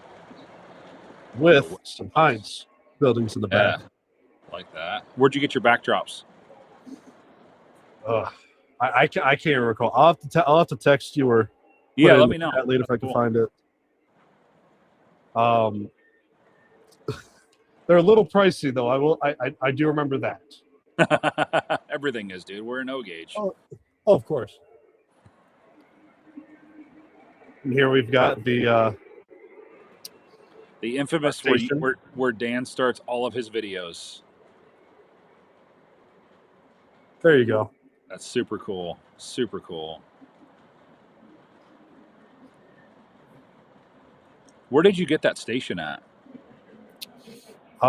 So it's an MTH. I think it's like a MTH Rail King station. Really?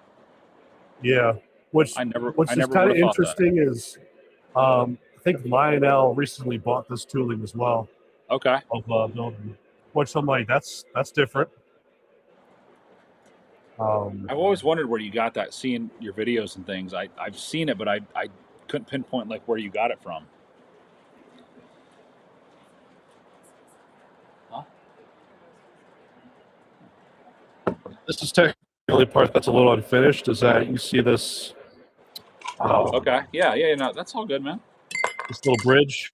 Always something to What work me and on. my dad are planning on doing at some point. It's basically adding some wood. What is that?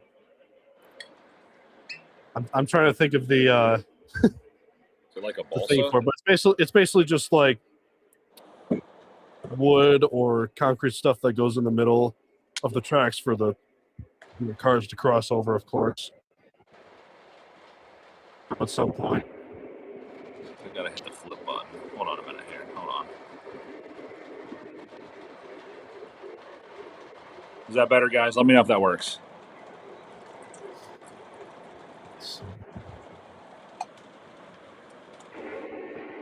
Oh, was it flipped around earlier?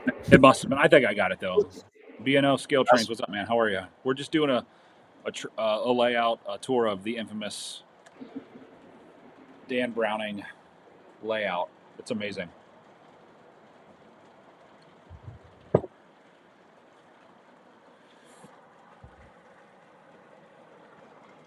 So interesting thing about this side of the layout is this is kind of like technically more out west sort of area because if I remember this Yeah. back in particular, it's based off of I think Northern California or Okay. somewhere in California if I remember. Northern California with a Pennsy station. Yeah. See, here's the thing. Way to California, first transcontinental railroad ever, not UP. Yes. Now, did you do a lot of the details, or did you guys both kind of like back and forth? Like the design of it, was it kind of something that one person had more thought of over the other, or was it like a group thing? It was a combination of both, honestly. Okay. Actually, the one thing that was really fun to do was the just building the mountains. Honestly, Yeah, they're fun to do. oh yeah. What? How many switches do you have?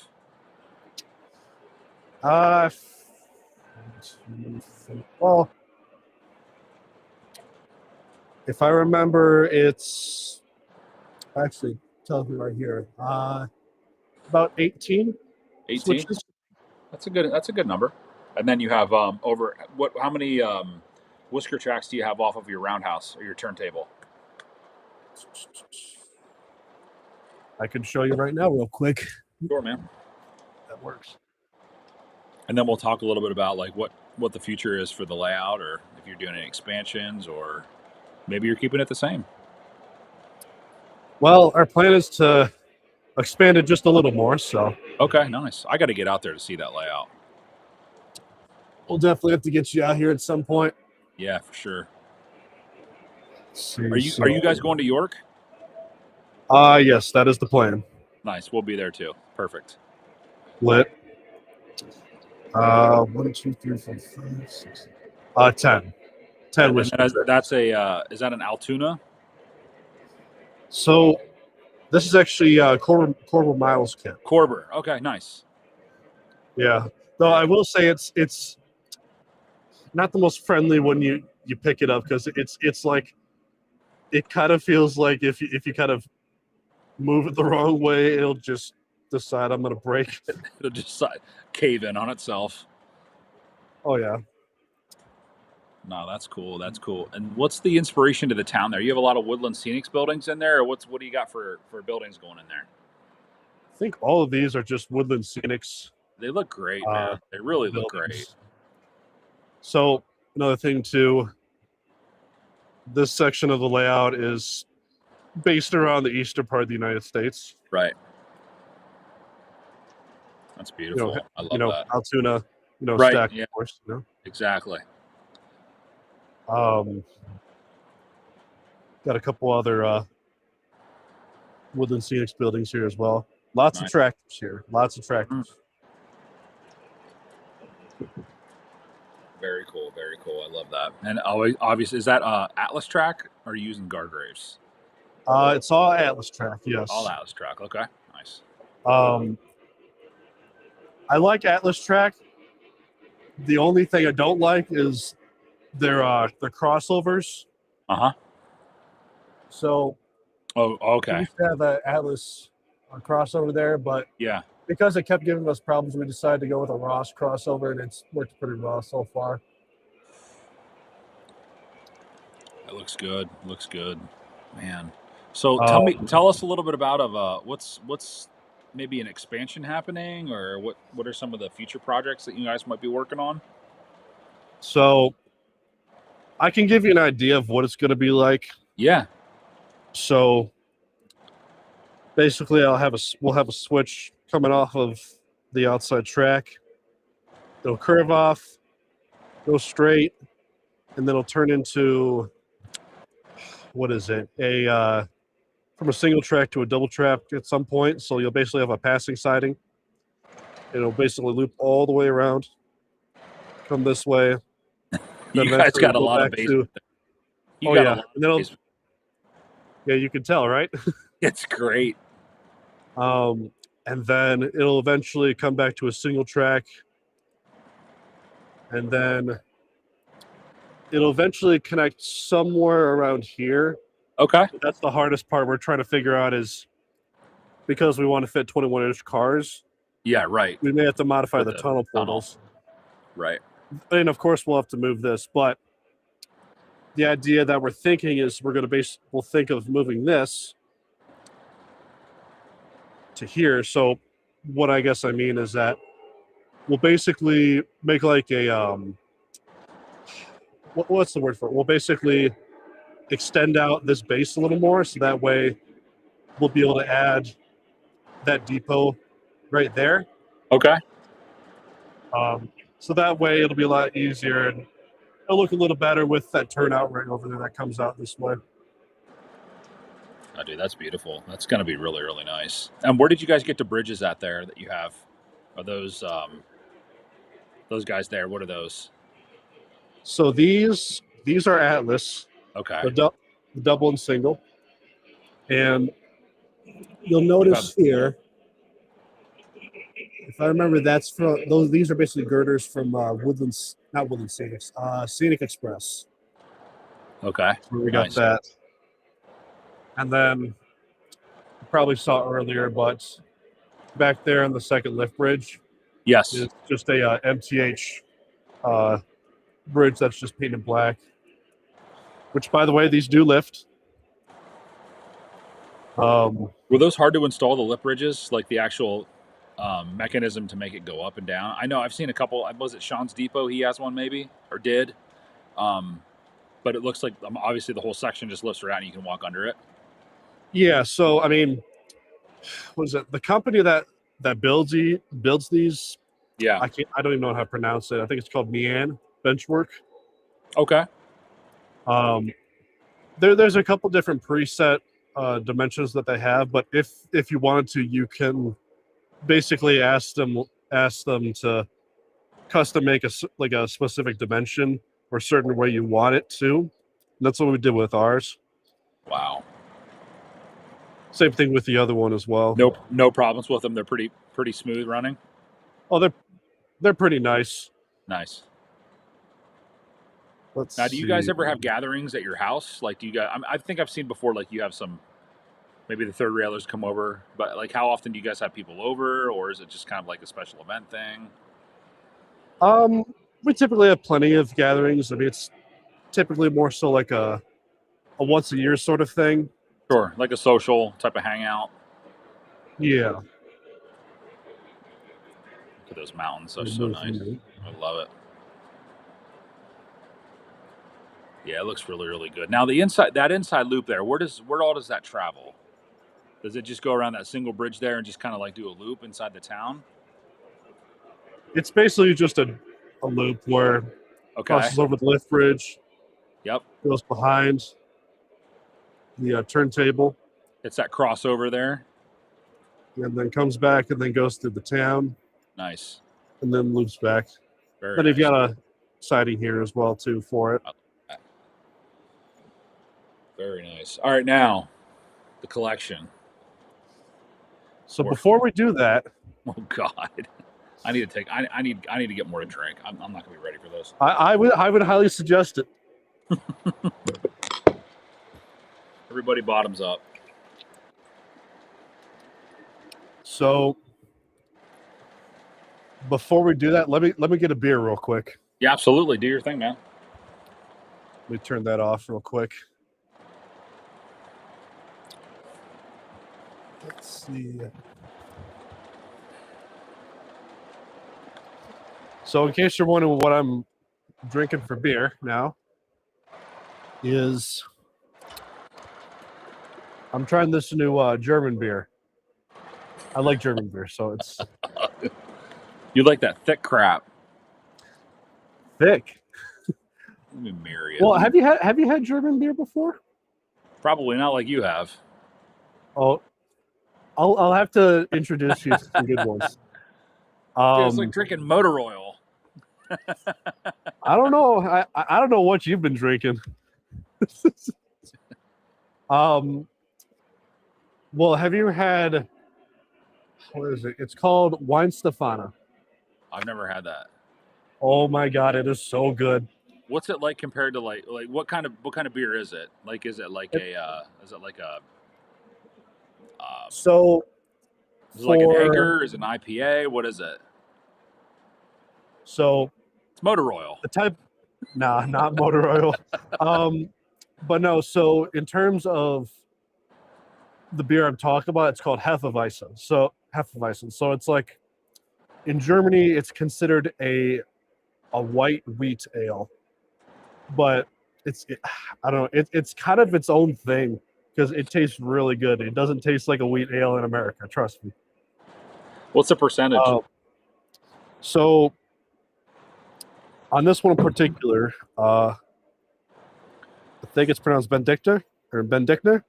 Okay. Benedicta, I think. So percentage. Where the 25. heck is 25. 5.4. That's not bad. Yeah. But there are some that go up to, I think, 15 or 20. Let's see. Grande Train says, Train Man Dan, I've seen your review videos. I just never knew your face. I've watched your reviews on some of the Delaware. Where are we at here? Let me go back up. Locomotives I wanted to buy. Help me make a decision. There you go. See, Dan, you're helping people buy stuff. See, You're helping make- people I make the stimulate the decisions for them. economy.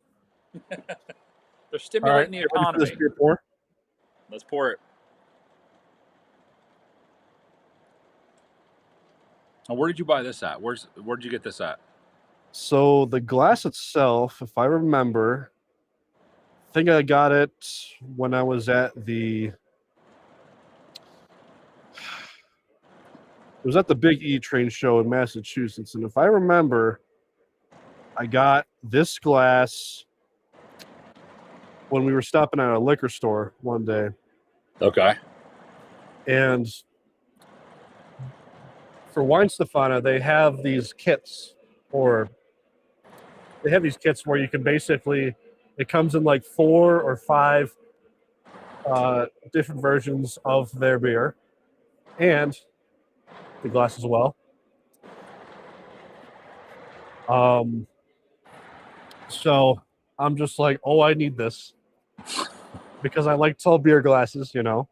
I'm the type of guy, like, if I can't see through it, I don't drink it. I mean, I understand. Well, like- I mean, you probably piss wouldn't like beer. a stout, though. Definitely won't like a stout. Stouts don't bother me, but they just fill me up. You know what I mean? Like, I can only maybe drink one and I'm done. Yeah. As you top that one off. I like that glass though. That glass is legit. Oh yeah. And I have no idea. I'm not sure if this glass in particular is made in Germany, but I wouldn't be surprised if it is. Right. It probably is. Lou says, Train Man Dan, it's always a pleasure to see your layout. Thanks, Lou. I'm Thanks, sure he much appreciates that. appreciated. Yeah. See, it's kind of weird is that when I get compliments like that, I'm like, I didn't know I had that much of an impact. You do, man. Like a lot of people, I used to watch your stuff back before I even did this stuff. Like you had a huge impact on people. You just didn't know it. You know? Yeah. I mean, I had imagined I imagine I had some impact, but not to this extent. No, you did, man. You did, for sure. Anytime that I wanted to see a review of something, you either were getting it or you had it. It was great. And I always remember seeing it started right in front of that station with shots back, whatever it would be, daylight or anything. You had it. It was great.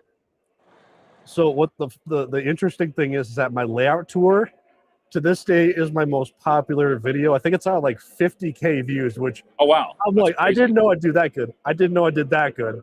Like it was Usually, I don't know. Usually layout people like layout tours. Usually those do pretty well, but that's a pretty hefty number, brother.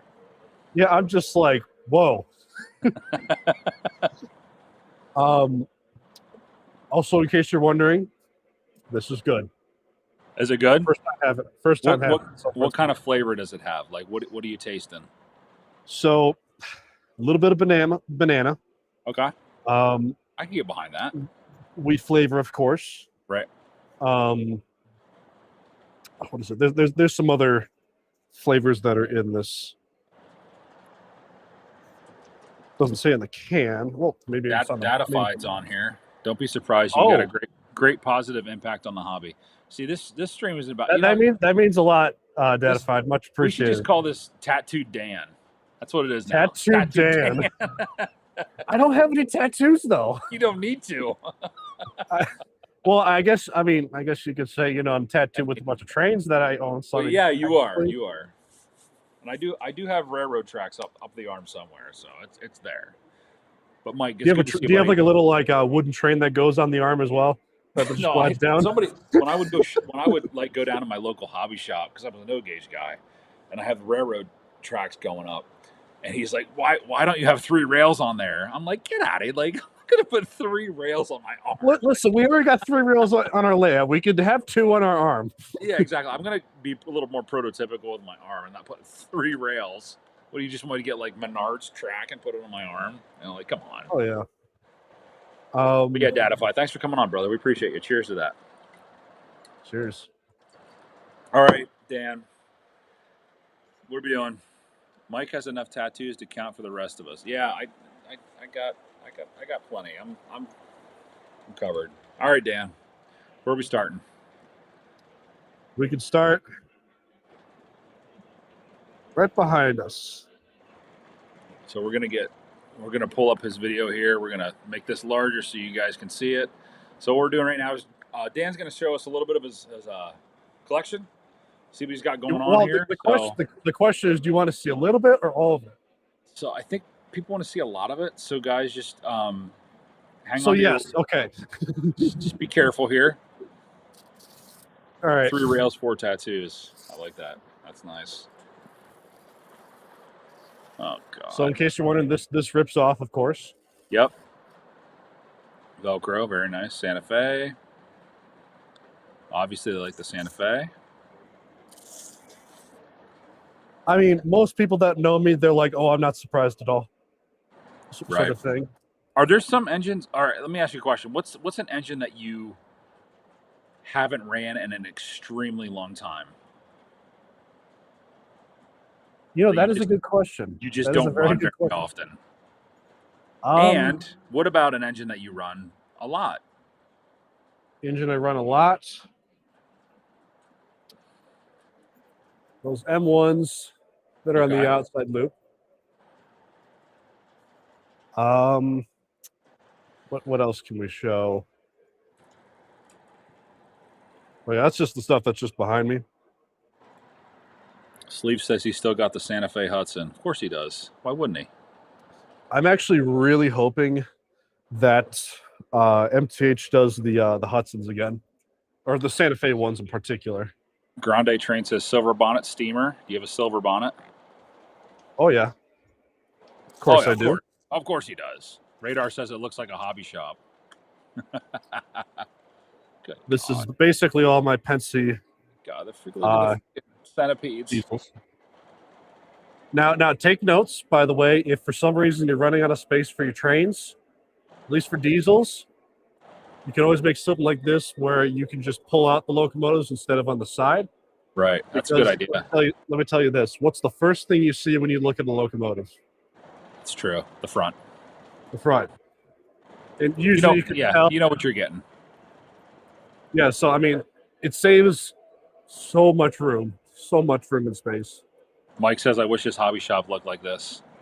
It's a problem, Mike. I mean, he goes to meetings every week. He just doesn't tell us. I mean, I will say this. There's definitely a lot I won't sell, but some I might sell if there's something new I happen to find.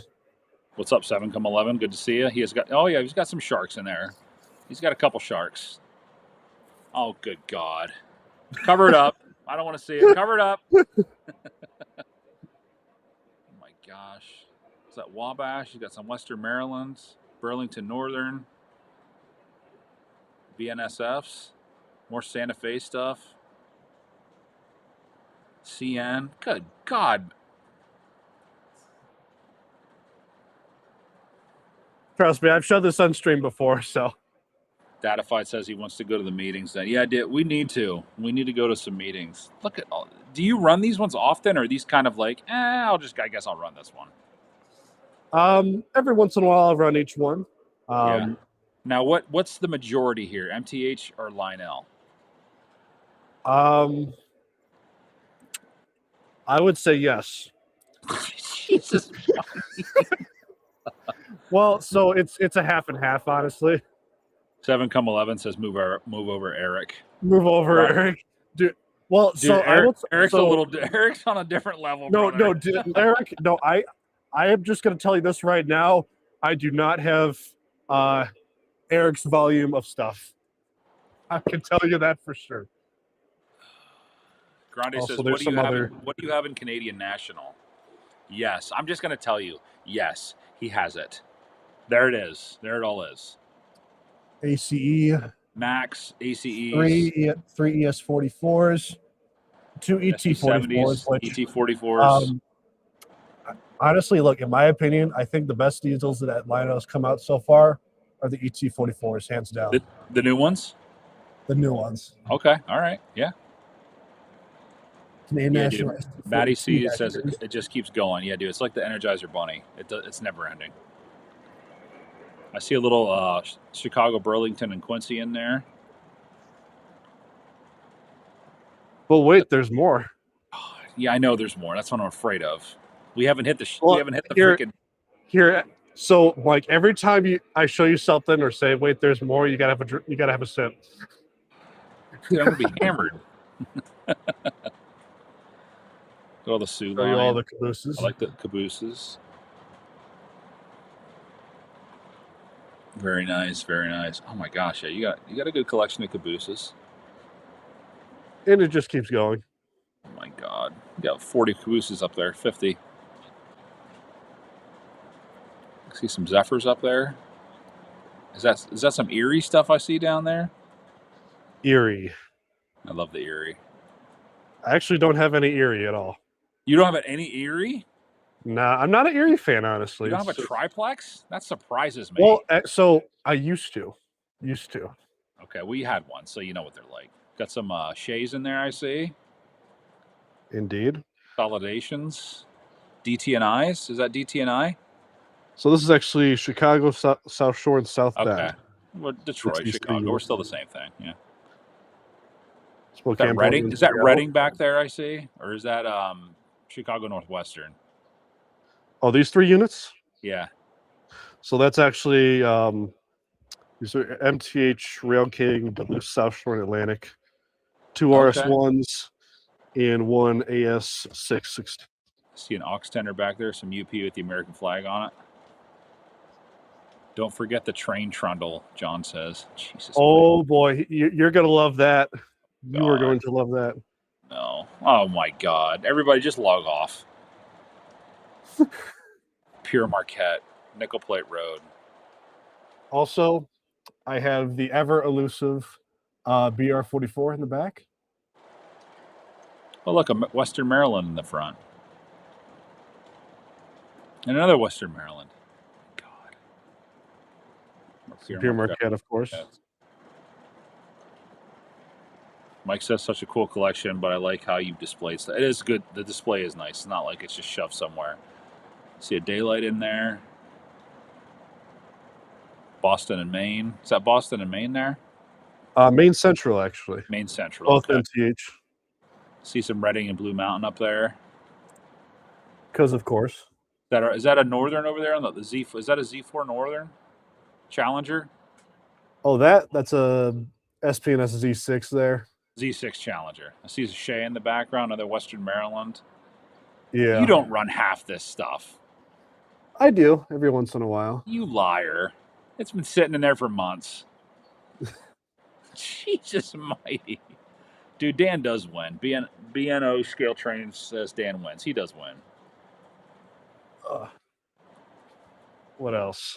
Who made the cabinetry? Did you guys make it? So it was actually me. Well, it's a combination of me and my dad for the most part. I love it. This one's one of our more recent ones. That's a sweet one. Nice. Lou says he wish he could see that Western Maryland Shea up close. Which one? How many Western Maryland Shea? I mean, he probably has all of them. Western Maryland Shea? Yeah, the Shea. Let's see. It's way in the back.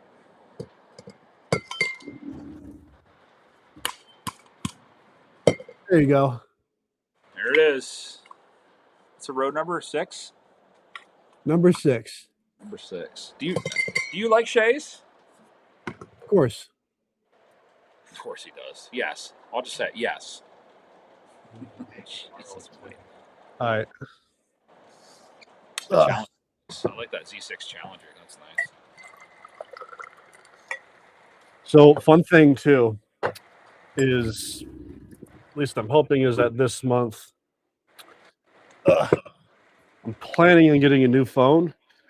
Mainly because the idea is that the phone I'm using right now, it's going to be used for other tasks like filming. Yeah, that's the same thing Blue too. I need Nami. to get a newer one. Yeah, exactly. I was looking at actually new like a new iPad or something like that to be able to run that, like the Blue Nami stuff, because eventually I'm going to be doing it. So Oh yeah, I mean, I would highly recommend Blue Nami too. yeah. Oh my Here's god. basically all of my Great Northern stuff. Do you have the Empire Builder set? Yes. Oh my god. Stop saying yes. Yes. Train Man Dan shirt. Train Man Dan at the top. Do you have that on the back? Yes. Yes. Basically, most of my Beautiful. DMIR AC9s? stuff. So these are actually I think they're M3 or M4 Yellowstones. Yellowstones, okay. Are those MTH? They look it. Both MTH, yeah. Protosound 3. I hate that drawbar. So 2 3-volt. 3 volts, okay. Let's see, what else do I got? Oh, I don't know, Dan. What else do you have?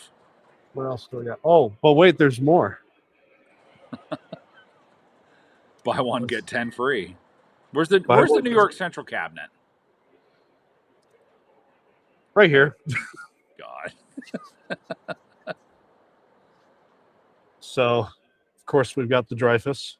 Yep. Disc drivers. Of course. Empire State. This one's Lionel. Beautiful. And that's MTH. Which I will say this. If you're thinking, well, do you have a 20th Century Limited? I do. Why are you laughing? So, I'm gonna tell you a story. So I originally got the Lionel version of this. Yeah. And when it came in, oh my god, I hated the color so bad. I'm just like, I just want to get rid of it at a loss. It's I don't white. care. What are you talking about? It's white. It looks great. It's not white. It's not white. That's what It's it not should gray look at like. all. That one looks good. The MTH had the gray down. Oh yeah, And easily. that's 5452. Yeah. Yeah. So it's the true 20th century. Nice. Well, I'm guessing you have the Lionel one or nah? I have the Lionel one, but I got 5454. I got like the fantasy one, but it looks more. It looks a little bit. That's the darker one, right? Yeah, it looks more prototypical than the rest of them. Which is kind of messed up, considering that it's like, oh, the color looks okay in the catalog, but it's like, how did they make the fantasy one more prototypical than the fantasy than the one? actual Is prototypical. I'm telling you, dude, the fantasy one's like prototypical. You know what's even sadder is that when they came out with the Commodore Vanderbilts, at least the gray ones, they have the correct gray on them, and I'm like, oh. If I had to pick, though, I think I like the Empire State paint scheme better. I do too. I actually am. I kind of like this a little more than the 20th, but I like them both. Let's go back through some of these comments. Oh, I love the green and red Cast Scenic Pat's custom run. Forgot you snagged that. Yes, he has. Still got one left. I'm just gonna. He still has one left, Matty. Love the stadium shelving, dude. The way the green DMIR is displayed is so nice. I like the armory rack. Pop-Ups Train says hi everyone. How's it going, man? Good to see you. Smash the like button. Matty says, Dan, do you guys have MOW stuff? I'm gonna go ahead and say yes. I have one. He only has one, so back up. One set. Is that Copper Range? Yeah, Copper Range. Okay.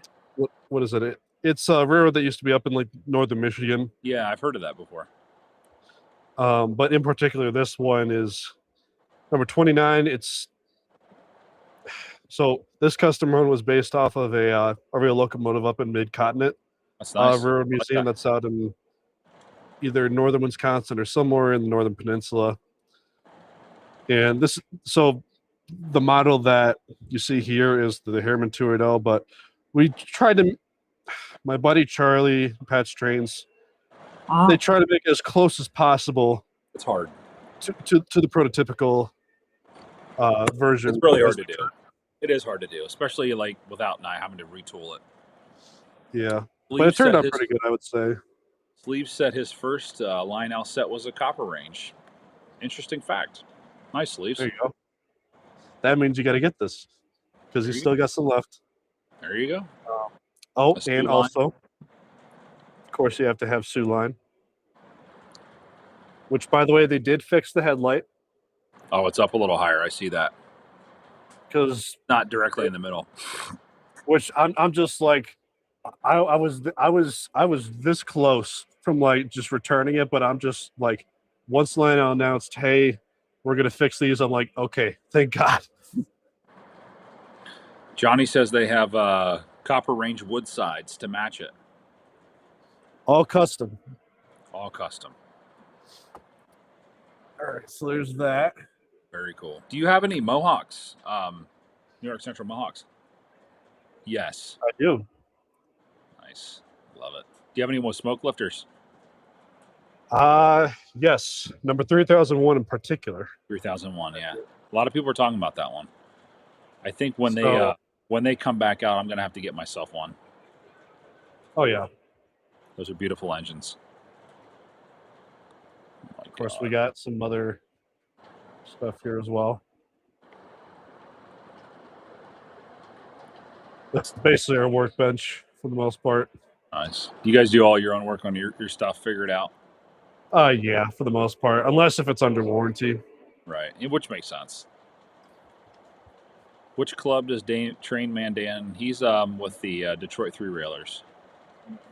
All right, get ready for this. Oh no. Here we go, guys. I just saw a slew of engines.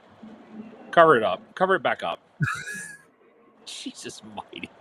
I do like the way that you have them all in there though. Like it's a huge space saver. Oh yeah. Huge. Datafied says it's Midwest love. Look at all the Soo. Is that Soo line?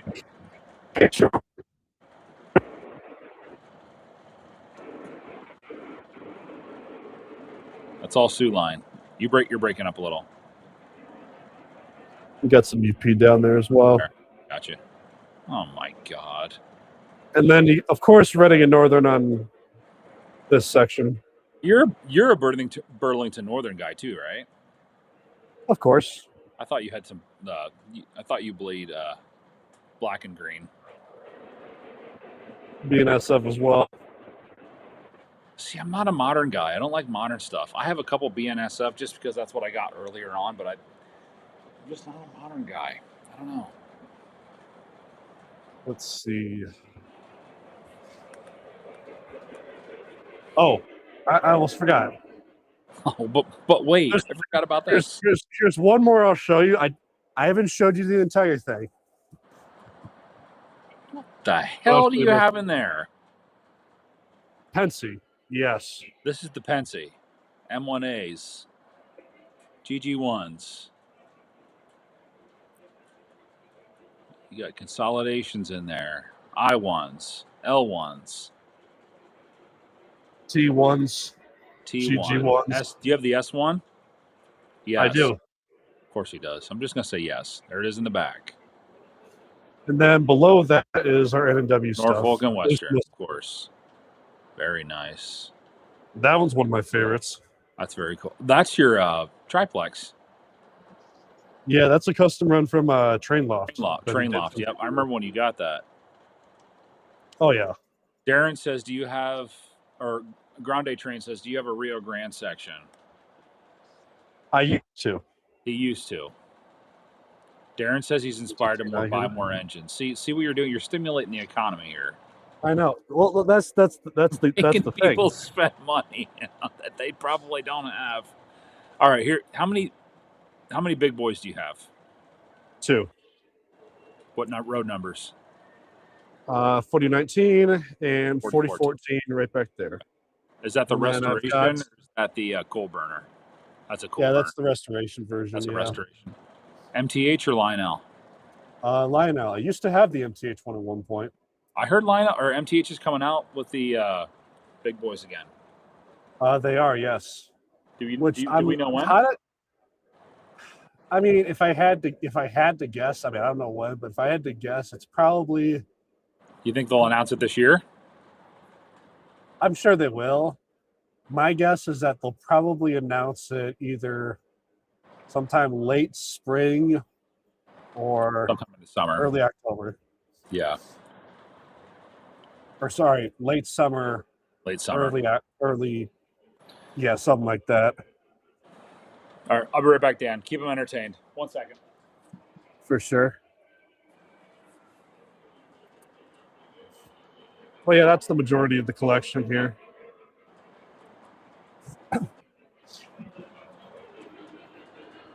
Now, I could, let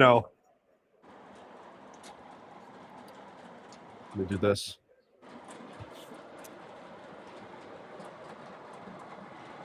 So I could show the entire thing, but I don't want to overplay the hand, Jesus.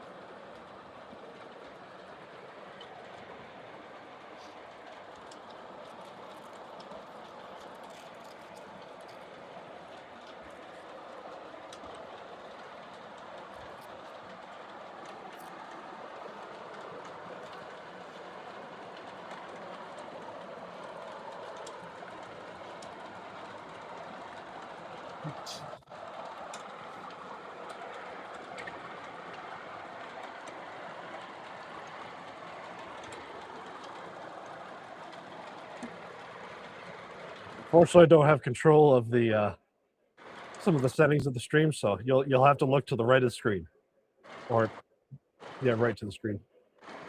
Let's see that. You want to see the maintenance away? I mean, I'll see if I can pull it out. Just give me 1 second.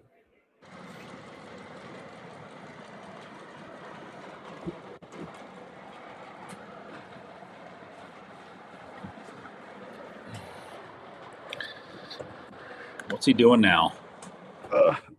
Oh, don't worry. I can't remember his name, but someone wanted to see the maintenance away stuff. The new storyteller. He's a new one. How's it going, man? Do you have any train replicas of Thomas? No, we don't do that. Oh, come on. You can't hate on Thomas. Well, so, all right. I'm just going to say this. If Go ahead. If Lionel made a scale, Don't even. Never mind. Thomas, No, you're not buying it. look. Hear me out. At least for me, To sales pitch me some Thomas the Tank. dude. I'm Vision telling line you, you're stuff. gonna be like, wow, this is actually a smart move. I would buy a scale Thomas the Tank Engine Why? locomotive. if Lionel would do it. Why? Why? Because it's Thomas. Well, here's the thing. Like, the problem is that Lionel, the way they do it, at least for the Lion Cheese stuff, is like, yeah. You're gonna do a Just- full-scale Thomas Legacy engine. Think of it this way. They could do a hybrid where it's like you have the scale version of the Model Series Thomas Tank Engine, and then you would spin that off with the actual E2 class tank engine with a bunch of different road numbers and names.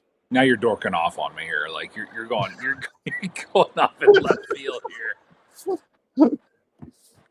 John, are you drinking? I'd buy a scale accurate Thomas in a heartbeat. I think he's serious. I think he is. He is serious. I think he is. Dude, see, I'm telling you. Don't hate on the Thomas. Don't Is it hate on the 'cause of- Thomas. Is it because of nostalgia? Do you think? mostly.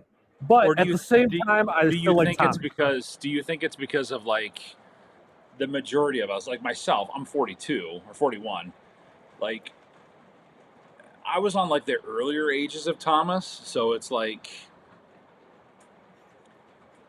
how many Well, people would that pertain to? Like be like, hey, we're gonna do like a full. you would be surprised. I mean, I don't think I would be because I think I know what you're saying. So here's one of the cars from the maintenance away. It's a Nice. wood-sided box car from MTH, of course. I like that. James says Mike it- hates Monon. Yeah, I don't like Monon. Monon is something I don't like Monon. Monon, at least for me, it's like, It's meh. It's why. I mean, I don't hate it, but I don't like it. It's just there. Thank you. We have another person. Johnny says, "Hell no, I'm not drinking. It's a school night." I know, dude. I'm with John. He's dead Okay, serious. here's what we gotta do, John. The next time we see Lionel, we He's gotta dead go up to serious. we gotta go up to them and say, if you make a Thomas scale locomotive, They're people go- will buy it. They're gonna People do will it. buy it. They're gonna They- do they- it. There's no way. Now they better not do like the Strasbourg one. If they do that, I'm be like, no, that is not what we're looking for. We're They're talking gonna about do it. They're gonna do a fully retooled. It's gonna have like facial expressions, and you know how they have like Force Coupler when it's going up a hill. Yeah. He's gonna like have like a grunting looking face. But dude, imagine the sound effects you could put in that I'm locomotive. telling you. Well, so yeah, all you I could think do it's like gonna some happen. crash sound effects from like the earlier TV series. You could have like some music playing. Like, there's so much you could do with it. There is a lot. There is a lot. I mean, I get it, but it's like at the same point, as much as you laugh at it, you have to be like, this might actually sell. People might It buy will. this. I'd buy the whole set, Annie and Clarabelle, a couple troublesome trucks. Because they're Some going to do vans. like Thomas, Percy, Gordon, James. Of course. You know, like And honestly, it wouldn't be that expensive for a full brass. not really. There's not really much to it. Right. It really isn't. I mean, I think the main thing you got to really figure out is just figuring out how to put the sounds and the motor in it. yeah, because it'd be small. I mean, it'd probably be a tethered engine. You'd have to have a tethered engine, I'm sure. Yeah. Lou says he wants a scale Harry Potter set. Don't knock that out because that might happen, man. So here's the thing. I would buy it. Okay. Let me rephrase that. If they made the Castle class, which is what the Harry Potter Right. is based off of, I would buy a prototypical one if they did. Like, If they did it multiple right, people will buy it. I'm telling you, people will buy it. So here's the other maintenance of way equipment. This is actually a custom run from Pat's Trains as well. That's nice. It's a DMIR. What is your credit what is your shop that you like to actually pre-order a lot of stuff from? Do you have one that you prefer over the other, or do you kind of like spread it out, or who do you typically go to? So a lot of our orders are through Great Lakes Hobby down where I live. Okay. At least with just regular orders. Yeah. And then with custom runs, it just varies. But at least in terms of just like ordering in general, we usually go through our local hobby shop. Great. Later on, Sleeves. Good to see you, buddy. Johnny says we're Annie and Carabelle at the club with everything. I mean, yeah, dude. I mean, I get it. I would just be curious to see what they're gonna do now that they what did they like? They got bought out by somebody. They're run by somebody else now. Lionel Brands. If you talk about Lionel, they did get buyout by round 2. Round 2, yes. Mike, at So- the Edison train show, the Thomas Club is swamped with people. It is. It has its place. I get it. Hey, if it gets people into the hobby, I guess I shouldn't knock it. You know what I mean? Did you not see Jay? Hold on a minute. Did you not see Jay poke at? Did you not see me poke at Jay? Where I took the Lionel one out of the third rail box. Oh, dude, that's great. That's a good way to do it. Somebody said force, or Newport says forced face vision line Thomas for the force coupler. So here's a custom That's nice. gondola for the crane. The Pennsylvania DMIR, actually. DMR. That's nice. I like that. Let's see up CSX. Thanks for coming back. And I think too, Um, like I get what you're saying there, Dan, because I think like that kind of stuff will like get kids involved, the young kids, and I think that they'll like when they see something like that that's serious, they'll Yeah. take that to the next level as they get older and want to stay with collecting. Right. So think of it that way. What else do I have? What else do you not That's have? what- That's a question. What don't you not have? Jesus. Here's a gondola / caboose. I'm not sure what MTH called this one. That's cool. is MTH did a nice. lot of cool stuff like that. They did like that obscure stuff. Like Lionel never touched that. Why is that? I really couldn't tell you, honestly. Did they think it wasn't going to sell, or was it just like MTH like came out and was like, hey, we're going to do all the stuff that Lionel's not going to do. We're going to do all the prototypical stuff that they're not doing. You know what I mean? It's weird. Yeah, I mean that was kind of like some basis on why they did certain decisions, but there's something I will never understand, and that is why did they not make the Flying Scotsman? I don't To know. this day, nobody understands that. It's Many like out of projects. all the European engines, that is the one you'd have to do first. Right. Many projects says, hey, Tattooed, who made your building flats? Those are from Todd Architectural. He makes some really good stuff. His name's Doug Pitney. He's at York every year. I don't know if you get to go there or not, but he makes some really cool stuff. I like the snow plows. That's an MTH. It is. It's pretty. It's kind of this one's kind of rare actually to find. Which one is that one? I picked Duluth Masabi Iron Range. Masabi. Okay. I've never seen that one before. But yeah, I have a couple. I have a Pensy. I think I have two Pensies. I have a Jordan spreader and a snowplow. I used to have a Jordan spreader, but I don't know. At least for me, I'm just like it's kind of Yeah, you're right. Yeah, it's like What's up, I Lark? personally, Lark, how's it going? At least for me, I kind of prefer these plows in particular. Let me see my Pensy one if it's down here. Funny enough, guess what I sold recently? Yeah, here's the Pensy one. Oh, that's a nice one. Yeah, MTH. Again, Lionel didn't make them. You'd think that Lino would consider at least making that. Well, the thing is too with like these, like even like a rotary snowplow, like make that thing like have sounds and stuff in it too. You know what I mean? Yeah, like where it just like it like Right. revs because there's Yeah. a sound or there's a certain sound it makes when it's like An RPM, you're revving right. up the motor. Right. Like make Like the there's rotary a like do certain its sound thing. you hear when it just keeps whining. It's like dun, dun, dun, dun, dun, dun, dun, dun. Right, exactly. Mike, is that a Weaver flat rack behind you? I don't know what the hell you're talking about. Also, Bro. hopefully everybody's enjoying the stream, of course. Oh, they are, dude. I think we got 45 people in here. Oh yeah, We're 40. doing well. Oh my god. It's because you're here. That's why.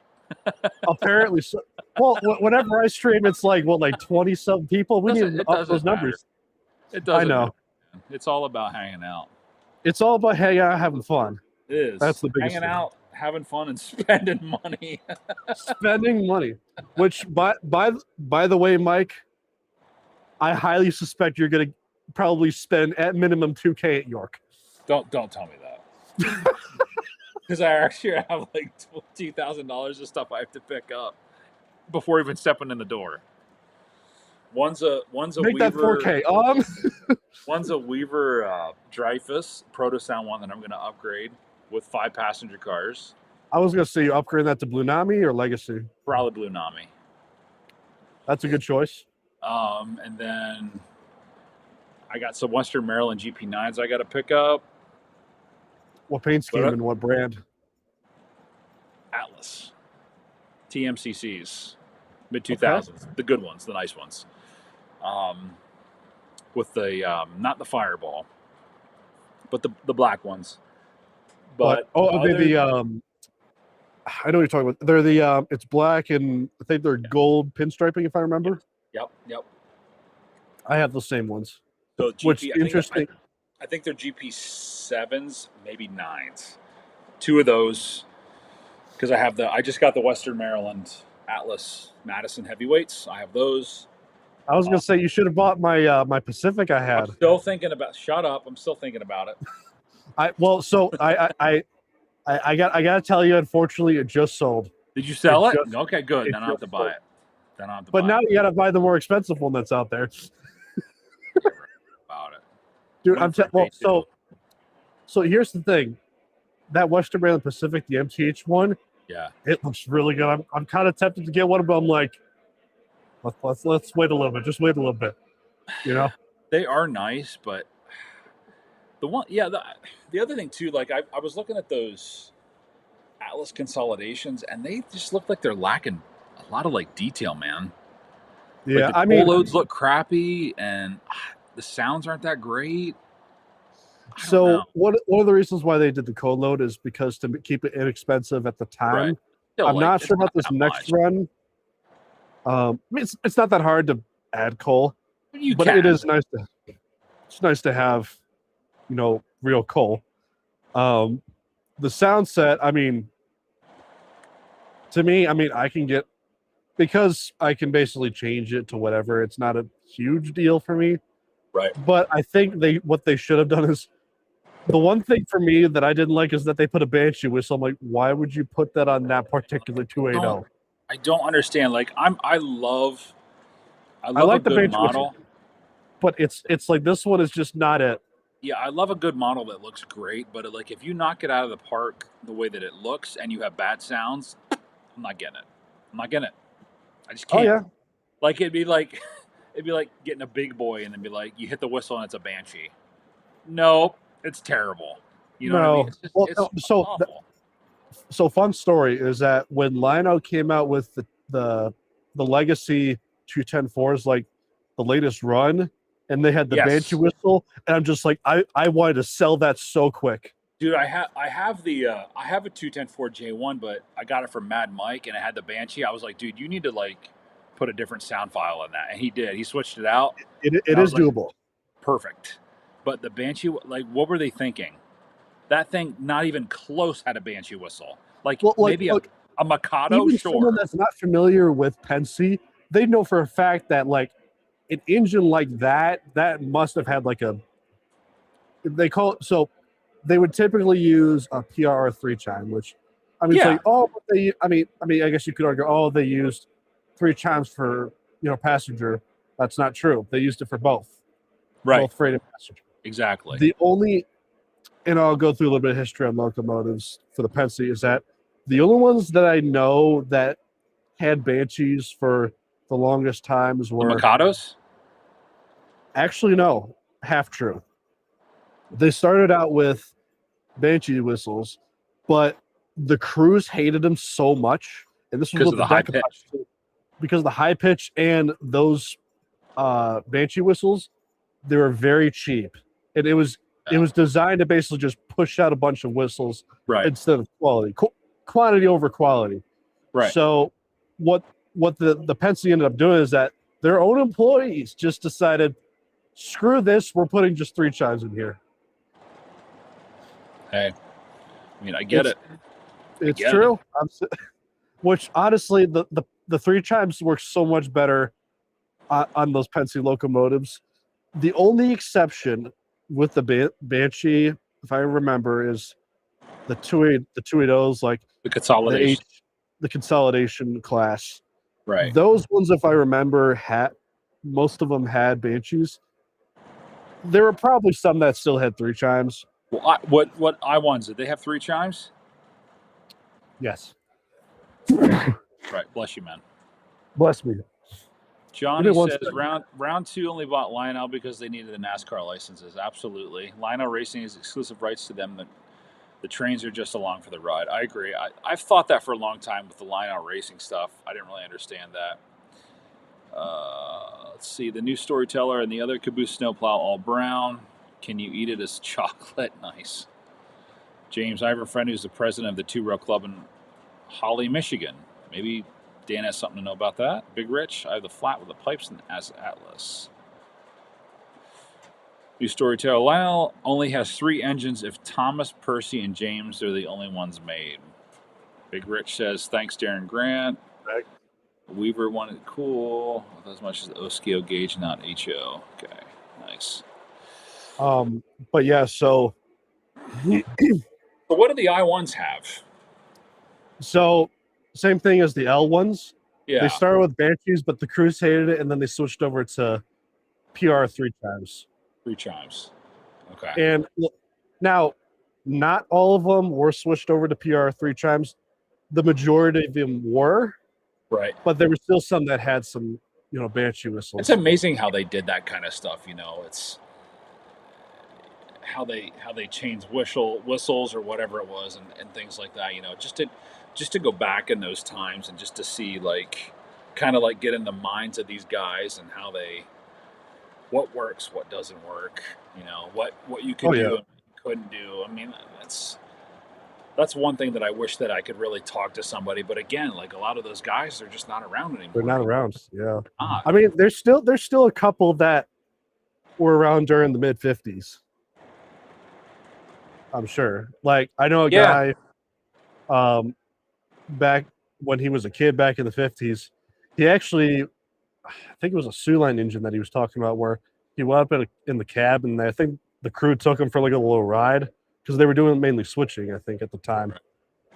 And this was from what I gather and based off his story, it was about 54, 55. My grandfather, he was a clerk for the Pennsylvania in the Newberry division here, and just seeing some of the pictures and stuff that he got and just the information that would come through. I mean, I have train orders.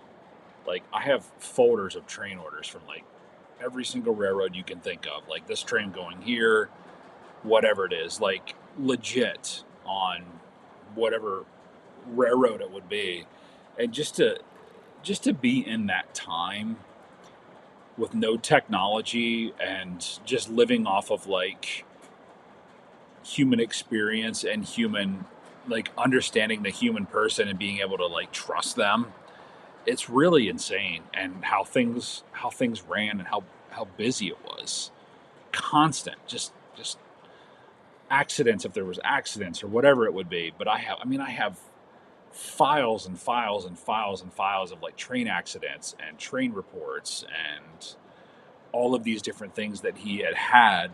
And it's just amazing to just kind of go back. I mean, you could barely read them because you can't understand their gibberish, but it was all in a different language. But it was they made the world revolve, and people don't realize that. Mail, RPO cars, you hung up The a railroads stick. built America, essentially. Yeah, and you grabbed the mail, or they threw the mail off the car. Or they would have this long, It's amazing. log stick where basically you could have a Right. passing mail train or Just passing boom. train run by, and then the guy in the RPO would just Right. stick out the mail. The other guy would have the other stick and catch it. Grab it. They'd be on their way, what and then happens they'll if just you- be- What happens if you miss it? You didn't. You Well- had to do it. That Right, was yeah, your you job. had to get it. Right, and it's you're in the RPO car, you're sorting mail, and then you're throwing it off at the next, the next town or whatever it is. If And I it's had to there was no imagine that computers. if someone happened to miss it, I'd have to imagine they probably unfortunately had to stop the train and then write up that crew member that missed Exactly. That just the didn't mail. exist back then, though. It just didn't. Right. You just trusted everybody. All right, let's go through some of the comments here. We have some. What mountain is that train man Dan? What mountain? Are we talking about the engines? So are we talking about the Pensy If you're talking mountains? about the engines, those are The M1s. Legacy M1s? M1s. Okay. Let's I see. do have the M1B, and unfortunately, I sold my M1A, which I kind of want to get again. Why would you do that? There's a reason. The Because- new storyteller. Oh, go ahead. So the reason is because the number I had in the M1A is number 6755, which is now at the Railroad Museum of Pennsylvania. Right. But the reason why I sold it is because it was designed at an M1 variation, not the M1B. So I'm just if I'm gonna have an M1, I might as well just sell this one, and then get another M1A in a different road number. Right. That Because makes sense. that's like that type of stuff bothers me too. So it's kind of an OCD thing. So that's Storyteller. just me. What do you mean by here? There's a lot of O-gauge trains, tattoo trains. I don't think I can ask on what number of them. Elaborate on that a little bit more. The new storyteller. What set is that representing behind you? Not sure what you mean. I'm Elaborate a confused. little more. Do you do stories with your trains? Do stories? I mean, every engine and every train has Every some engine has a story. story. Yeah, we don't typically buy stuff just because there's some reason. Datafied says, what's the most beautiful engine in your collection, not counting the Frisco Meteor 484? So, Dan, what's your most beautiful engine that you have in your collection? And then I guess I can answer. If you had, just pick one. It doesn't have to be, I don't- whatever that- one. Diesel, See, steam. I mean, if we're That's hard. so, I guess like when you talk about beautiful, as in we're talking about decorative or or yeah, just in general. let's talk deco style. I gotta think about this one. I think for me, I have a couple. Can I name more than one? yeah, name as many as you want. I don't care. So this one, of course. Of course, it's Of custom course. run. Well, because okay, this is look. This is the engine I will never sell. Don't ever say never. Well, okay, I shouldn't say never, but If you were to If sell I that did- right now, what would the price tag be? retirement. Pop open your 401k. Oh, there you go. Hey, I'll take someone else's 401k so I can retire. There you go. I have two. So if someone really, really, really wanted it for a price that I'm willing to part with it, sure. But it's not going to be pretty. So we're talking. So we're talking the Mercury. All right. So for me, Well, there's one I more would- too. oh, go ahead, Dan. Go ahead. I'll show you real quick. Dan's gonna pull it out. If you guys haven't hit the like button, please do. Hit the subscribe button. Save for Train Man Dan. Give him some love. It's awesome to see him on the stream tonight. I think we're gonna have to have him on here more often than none. I would definitely enjoy James that, has of course. James has a question here. Does the Detroit Three Rail Club allow visitors to bring trains to run on your club layouts? Yes. They do, James? Maybe? So I don't know the specifics of like because we usually meet up on Friday nights. Okay. It's mainly people that are regulars, Okay. but we do have an open house typically in the time frame between November and December, Nice. and we'll usually post up. So mostly clubhouse. like on open houses, they'll let you guys kind of run a little bit more. But yeah, Yeah. to your And question. whoever comes, they're more than welcome to run, of course. So kind of cheating. There's three. There's three of them. There we go. Okay, so we got one down, which is the Mercury.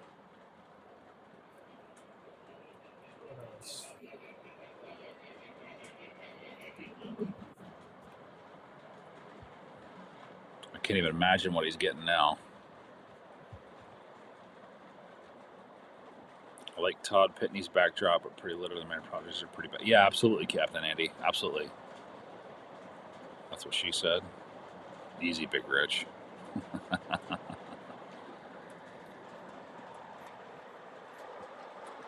Oh, here we go. He's back.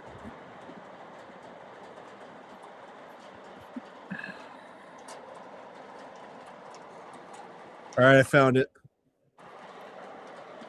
Well, I found the ones I'm looking for.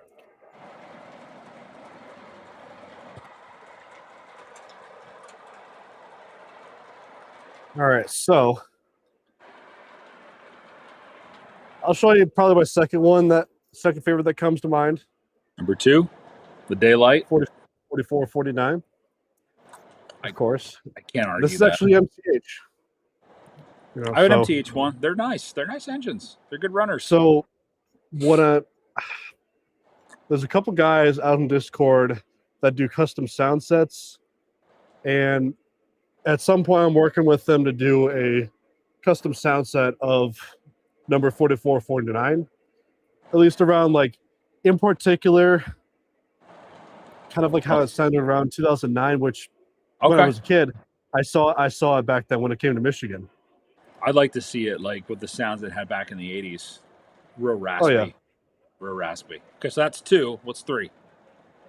3, this one, The Cincinnatian. the Cincinnati. That's pretty. A beautiful locomotive. Absolutely beautiful. New Storytellers. Now- You have the 611. Of course he has the 611. I have one of too. course. How about me? So TMC.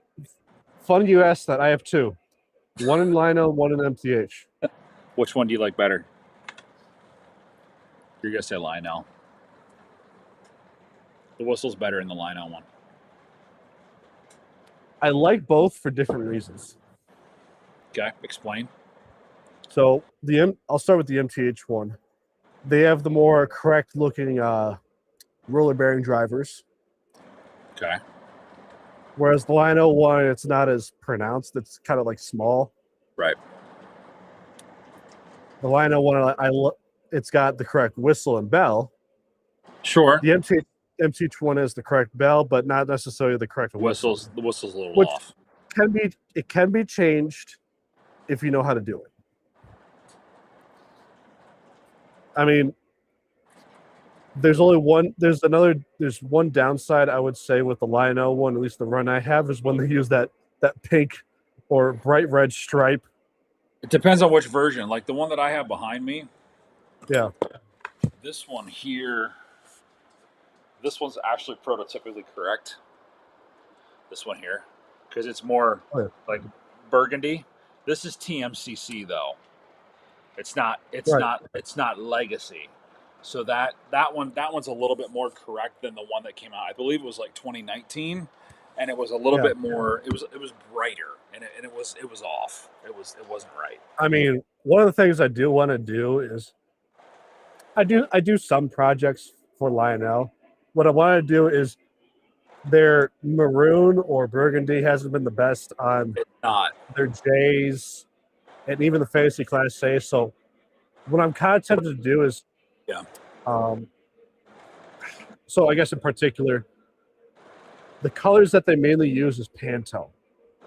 And so what Right. I'm thinking of doing is probably getting a color book that has all the Pantone colors that they use. Right. And just kind of pick the best one that'll look the best on that model. Right. No, that makes sense.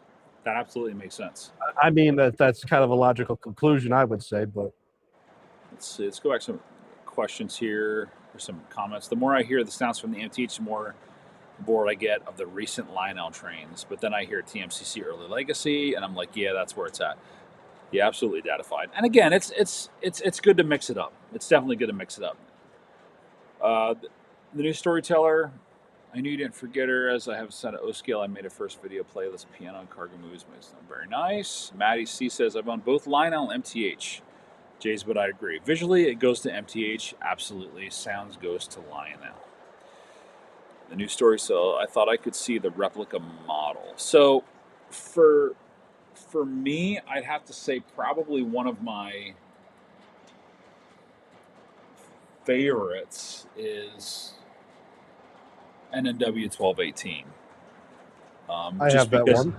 Just because of the fact that being a kid, I grew up I was born in the 80s, so I'm a little bit older than Dan. But anyway, when this, Well, you're a good, particular- 17 years older than me, probably? I was born in 84. So 98 for me, so. yeah. So for me, like when 12 got restored in Birmingham, when it came out of the shops, it was that shiny gloss, 1218. It was just great. So when Lionel came out with that, it was a no-brainer for me. But it was the whistle. It was just a lot of different things. Like for trains, it's not just like you just don't buy just something just because of the way it looks. There's a history behind it. It's like, my grandfather had these videos, and back then it was VHS and it was 18 wheels of steel, and it was talking about 1218 when it first came out of the shops, did its first excursions through Roanoke and things like that, and different things. But that's probably number one. And if I had to pick a couple others, J1As. 611. Penske J1As, man. I love the way they look. I'm surprised you haven't thought of a K4. K4, yeah, I got some K4s coming. Let's not talk about that. Well, so I did order 3 K4s. Can you take a wild guess on which ones? Can you take a wild guess on which ones? Did you get any of the brass hybrids? Yes. You suck. If you got $53.99, I'm hanging up right now. So I got the Did you get the one with the It's smoke deflectors? the big smoke deflectors ones. That's the one I got. Did you get the passenger cars? No, I did not. So you got that one. Which other one? 1361, of course. Right. It's my channel Iconic. logo. So, Iconic. and then it wasn't. I'm trying to remember. There was another die-cast one I got. It was. I can't remember what road number it was, but it was one of the. It was like the All Brunswick ones, if I remember.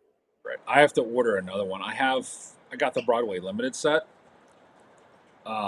which comes with the six passenger cars. I can't remember the road name. I think it's like 53, 54. And then I got 4 more add-on passenger cars. So 10 passenger cars. Oh, you got the Broadway Limited? Broadway Limited. That's a good choice. Good choice. And then I'm going to get another one. I'm just not sure what road number I want to get yet. So I'll have 2 of them. I would like 1361. Done deal. I really want $53.99. I love the way that one. It reminds me of like a Canadian National, like the 6060. Like those consolidations, I really like that one. So yeah, those 2 K4s. So if I had to pick 1218, the Texan, I love the Texans. I love and the 5 more K4s. 5 more K. Just a string of K4s. Well, so if I had to get a read on you, you kind of model N&W, Penske, and some Erie. Yep, I love Erie. I like triplexes. I like the Russian decapods. I have F3s. I'd like to get a set of Alcos. I like Erie. Probably my big railroads that I really like to collect is obviously Pennsylvania, Reading. Reading's a big one. Penske's a big one. Norfolk and Western, New York, and probably New York Central, and Santa Fe. But probably those ones, because for me, like where I live, coming through here, it was a lot of Reading, Penske, New York Central. That's just what came through here. So as a kid, that's what we knew. We knew the UP stuff. I have the 844, and I have a Vision Big Boy, which is a 4012, and a Daylight. But a lot of the stuff that came through here was the J1s, was the Decapods, was the M1s, the Mikados, the Hudsons, Alcos, E8s, F3s. A lot of the Penske stuff and a lot of the New York Central stuff. So for me, that's kind of like where my background is with a lot of. I do like a little bit of like nickel plate road, that kind of stuff. I won't lie, Chessie. But for me, the majority of it is like New York Central, Penske, Norfolk and Western. And for me, like I ordered a Allegheny, but I got the Virginian because that turned into the Norfolk and Western, so that just made more sense for me. Rather than Chessie. I will tell you this: if I did get a Allegheny, it would be the Norfolk and Western Allegheny. That's what you were saying, because like that might have happened. It really could have happened, actually. That could have been because they had the Virginians, and it kind of like absorbed into the Norfolk and Western. So that's kind of like why I got the Virginian instead of the Chesapeake, because it was like that during the time when the Virginian absorbed, they were the N&W was still running steam at that time. Yeah. So it's kind of shocking that they just didn't. Captain Andy says, "Where do you get your money to buy these trains off? 5 brass." He didn't say 5 brass. Okay. He didn't say 5 brass hybrids. I said 3. 3. 3 brass. But Well, yeah, I mean, 1 brass, 2 diecast. 2 die casts. So to answer that, Jeez, it's a combination of. Do you want to answer it? I mean, I'll give you the answer. I'll give you is that it's a combination of me and my dad's income, Right. and not also just one stuff we person. end up rotating stuff as well. Right. So it's a combination of things. I think a lot of people think that when people buy something, they have a lot of money, but That's they not don't necessarily understand- true all the time. what they don't understand is like sometimes it's like for me even it's like okay, well I'm going to sell some stuff, but they don't see that. But again, yes. So it's kind of like an amalgam of different things where it's sell some stuff off. It's between Dad and myself, and we can kind of make that happen. Which let's see, Dan, what did you do with all of your empty boxes? Do we want to know? So they're all up in the attic. They're in the attic. Datafied says someone just posted an hour-long VHS film of Pennsylvania. I actually just watched it. Dude, Datafied. I was going to It's say, you beautiful. haven't watched. So It's was amazing. Was it volume 3 that you watched? It's amazing. It lives up to the name. Just great shots of so many Pensy power. It's amazing. Between the So- 30s and the 50s, it's I've seen it. It's beautiful. It's got the best intro, the best sounds, the best It footage. is. It does. You got. I mean, you have everything. You have M1s. You have decapods. You have L1s. You have S1s. You have the T1.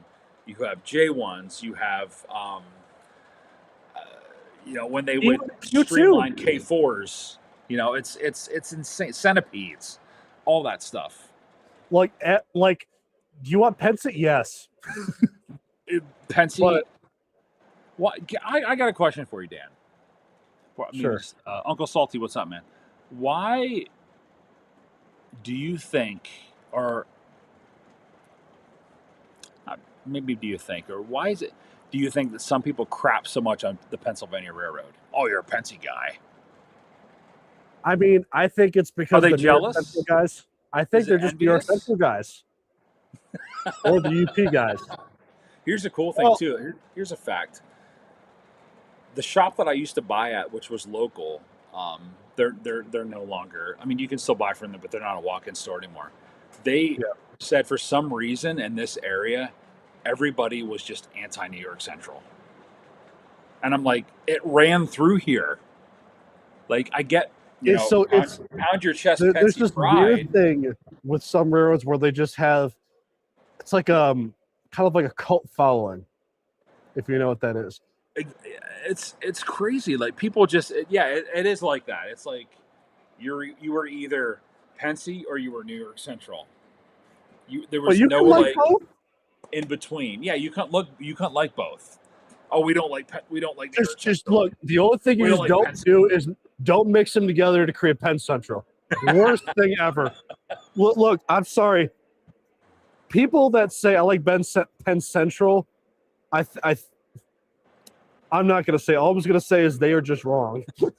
I have some Penn Central passenger cars only because I feel like I have to, but it's just a shame what had happened between those two. Well- when they came well, together. I'm They weren't sure ready. you've seen a couple documentaries of that particular railroad, right? Right. Like, I mean, Right it's crazy off- within right like what the first 5 years you're going bankrupt. well, so right off the get-go, they had two opposing mindsets, Right. from the merger, and that was problem number one. Number two, they were inheriting a bunch of debt from both railroads too, Both railroads, yeah. It's like, how do we figure And- this out? What do we do with this? and then on top of that, they had a bunch of maintenance that really, really needed to be fixed. Let's see what we got And- for comments here. Oh my God, it is. Yes, Bill. VHS Preservation Channel. It's a great channel. Train Addict says, "What's up, Train Man Dan?" I was like, oh, I used to watch some of his videos quite a lot. Train Addict's a good dude, man. Yeah, he's. I don't think I've ever met him What's up, though. Josh? There's a lot of Josh, people how's that it I going? haven't met when I see him. It's just like it's cool, man. Well, here you go. Train addict, Pennsylvania and New York Central killed the Penn Central. Yeah, They just didn't know what they were doing, man. Technically he's right because They they're didn't like, know what they didn't know what they were doing. look. I will tell you this. I think if they would have stuck around as separate entities a little longer, I think they would have stuck around just a bit longer, just enough to where it's like, okay, we figured something out. Yeah. But I Lou think the says, merger was like the worst thing in my opinion. Lou says Pensy is popular in Commons, so they are a target. I mean, It's because because to New York Central fans it's Pensy, and because to Pensy fans is New York Central. right. If I you mean, can for connect me, the it's dots. like I live in Pennsylvania, so it's kind of like what I know. It's like for me, like not liking the New York Yankees. You know, I guess I don't know. I don't know. Penn Central is better than Conrail. I don't know No, about that, no, get James. out of here, boy. Your opinion is wrong. I don't know, James. I'm not gonna Well, say look, like you need to Conrail get was a. I actually kind of like Conrail. I do kind of like Conrail, I do like Conrail. I do. but I mean, look, that opinion about Penn Central being better than Conrail, you're wrong. You were just that's a look, that's a good argument, but you're wrong. Conrail was around a little bit longer than Penn Central, I think, too. So, Oh yeah, and they didn't inherit much debt. no. I So feel like that merger from Pennsylvania and New York Central was just like it was a failure to begin with. like It's from just like from the why moment it why started, even it was do it? like it was like This is this a was a bad disaster. idea. This is a horrible idea. And look, there's a certain point to where look, there's just certain mergers where you're just like, you can, but have you Why? ever stopped to think whether you should? Right. It's- Josh Cannon says Dan, I have a question. All right, Josh, Go ask your ahead, question. shoot. Here. Let's see what you got. Maddie C says no. No Addict to says, what? no to what? I don't know. Probably all that stuff. Train Addict says I bought a Vision Line Penn Central GG1. Okay. Look, if you like that, that's great for me. That's great. I really don't. It was just like that much Look, lift. it was just just right. Lift. Wait. We're gonna play the world's smallest violin right here Right. too. As soon as they were announced, it was like, nope. Don Peck says the problem was it wasn't a merger. It was the same two railroads under one hat. They were still competing, and I think there was a lot of that's kind of part of it too. Is that you had two different mindsets, and you're putting two competitors in the same company. It's the thing, No, like, hey no. guys, now all of a sudden, since you're like you were apart, let's bring you together and work together. They're going to be like, I'm just no, like, huh? no. In what world does that make sense? James says Conrail was a con job. What? I don't know, man. I mean, I get where he got the con from, but the job, I'm like, I don't know if I agree with that, brother. well, I mean, okay, technically, Conrail, it was spawned. Conrail's a government railroad, technically, so it's like it is. It's a government. I mean, it was a culmination of what happened to Penn Central mainly. William says the government helped wreck the railroads. Then government created Conrail to fix the problems they created. Typical federal. All right, here we go, Dan. What is your favorite train engine and your favorite color on a train? What's your favorite paint scheme? Favorite paint scheme? Daylight. Well, I mean, that's one of them. If we're trying to single it out, I'm gonna have to say the Empire Builder. I think I might have to be there with you. Oh God, here comes freaking Johnny. I feel if the infrastructure wasn't completely wiped out in the hurricane, it would have flourished. You might not be wrong. I mean, that didn't help either. So, because I think around the same time Penn Central was going on, there was a hurricane that hit a critical area of that railroad, if I remember. Back in the so let's get back to this question. Your favorite color is the Empire State. Not the Empire State, the Empire Builder, Great Empire Northern. Builder. We're gonna go with the Empire Builder, the Great Northern. So what is that? The orange and green? I can show you a car if you want. Let's do it.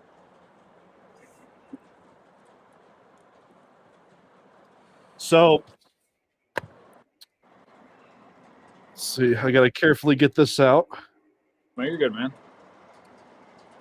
Okay. Let's see what James said. James says the best GG1 is the 4902 painted in the American Railroad scheme. Golden Spike Centennial Celebration 1969. I can't argue with that. I would not be against that opinion, actually. No, that's what I was saying. I can't argue that. There you go. There you go. Empire Builder. So The green and the this green and the orange. this is all Lionel, and I will tell you this: they killed it on this set. Yeah. Like Is that with the F3s or F7s? F7s in particular, and Sevens. the one worry I had with this set is that they would just use like a gold instead of an imitation gold, which I'm glad they went with imitation, and they did a much better green compared to the previous ones. And so, oops. Okay. I can't hear you.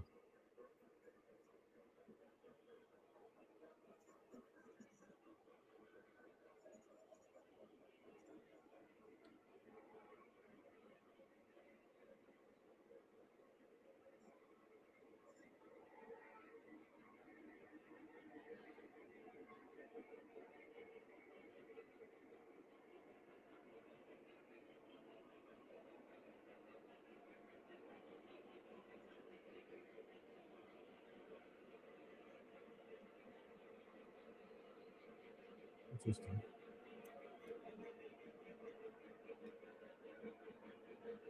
Can you guys hear me by chance?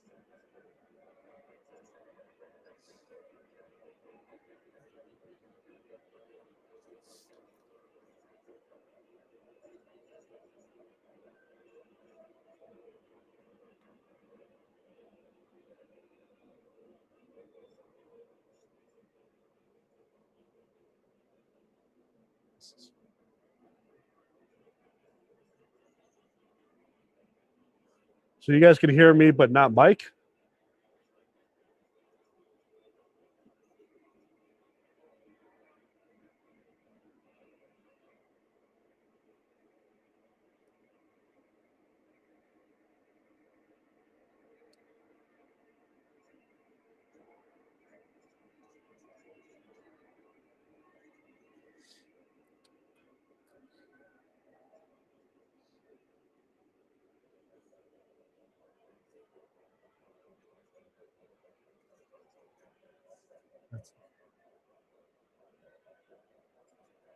Oh, so if you guys can hear me, while Mike is figuring out how to get his audio fixed, I was talking about the best paint scheme that I personally like is the Great Northern Empire Builder. I mean, this is the Lionel one, and they absolutely did a fantastic job on just the colors on this. I liked it so much that while they did do like an 8-car set, I just decided let's get 2. So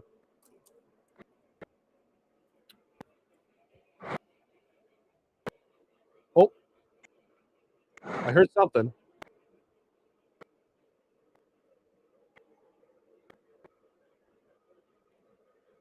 Did hear it briefly.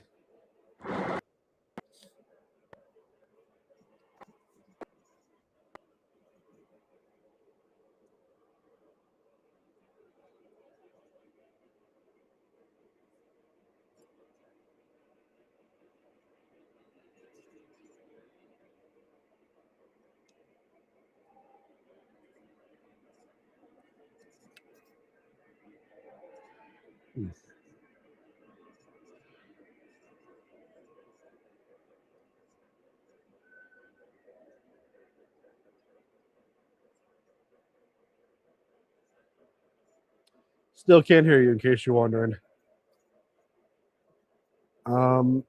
Let's see. Okay, good. That's weird. You guys could hear me, but not Mike. That's bizarre. That is definitely bizarre.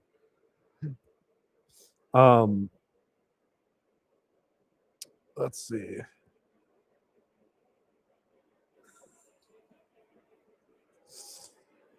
Captain Andy, that is a comment of all time.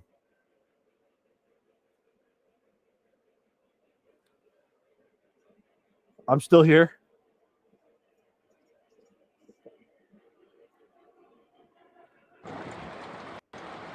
Oh, All right. Let's see here. I hear you. Hold on a second. You hear me? All right. Hold on a minute. Hold on. I can hold hear on. you. Hold on a minute here. I'm just giving you some input. I'm giving some input. Figuring it out here. 1 second. I'm just like, what the heck happened? I don't know, man. FaceTime. Stuff just started to die on me here. Also, Mike, I got a terrible joke for you. Oh no. Oh, you're gonna love this. If I can find it.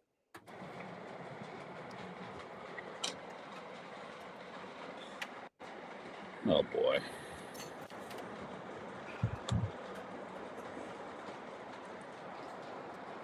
So I'll wait till you get your camera back on. Let me see what's going on here. We should be back momentarily.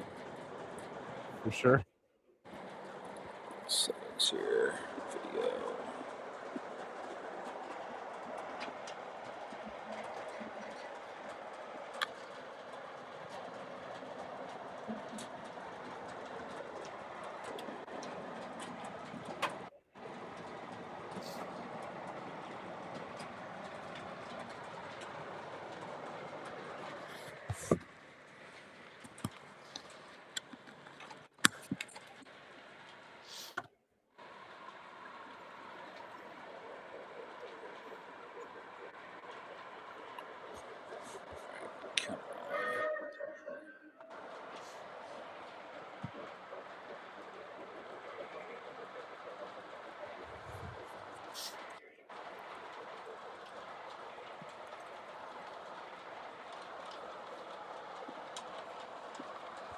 What's going on here? Video settings.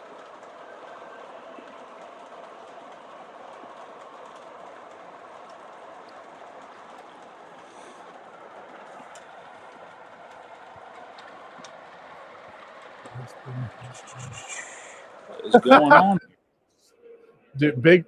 here? It's turned into the Dan show. Apparently, my. It's all good. Well, I was gonna say, are you able to turn your camera on with your phone, or? I'm trying to get that FaceTime. For some reason, I don't know what's going on with this. It's being weird. So, Big Richard's train said, Mike's been put into timeout by Newt. Pretty much. Hopefully the joke isn't that Bachman is buying the Line Out Trains brand. Oh, nice, John. Also, in case you're wondering, having some Sam Adams Cold Snap. I think it's their seasonal currently. What you've had? I'm guessing you've had this before. I've had Sam Adams, absolutely. So wait, you've seen it or you've had it? I've had it. Okay. I would say it's pretty good, honestly. It's pretty good. No. But Mike, once you get your camera on, I gotta tell you something. You're gonna punch me. You were gonna punch. I don't mess with me here. That's why I'm waiting for you. Don't worry, I'll keep you entertained. So Eric Deckert says cyber attack. My God. Let me back out of this here 1 second. Hold on a second. Let me refresh this. Let's see.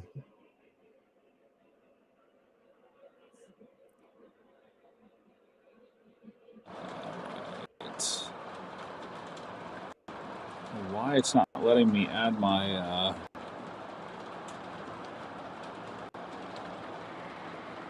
Is it not letting you use your camera or No, I don't know why. It's not letting me use my camera.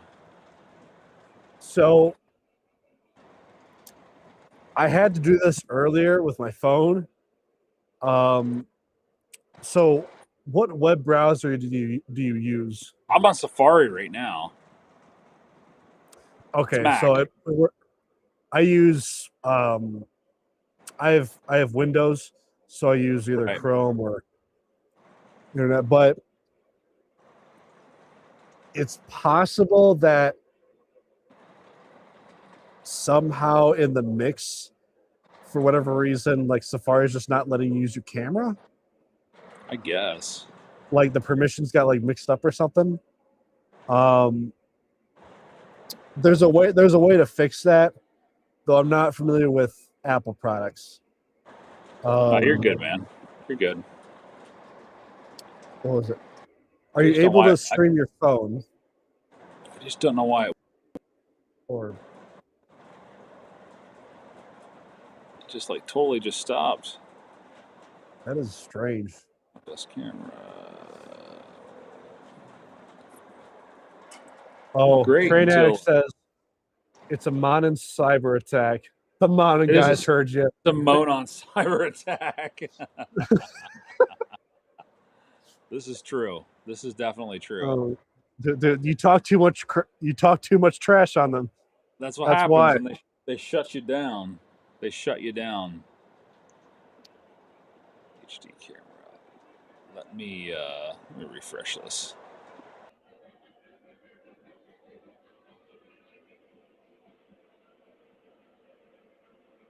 Also, choo choo.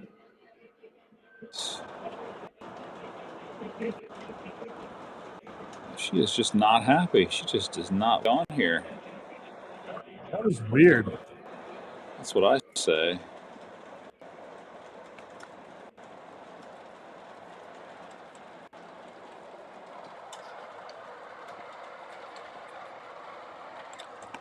All right, boys. So what we'll do is we'll just keep it as it is right now. Maybe something will change. If it doesn't, that's all right.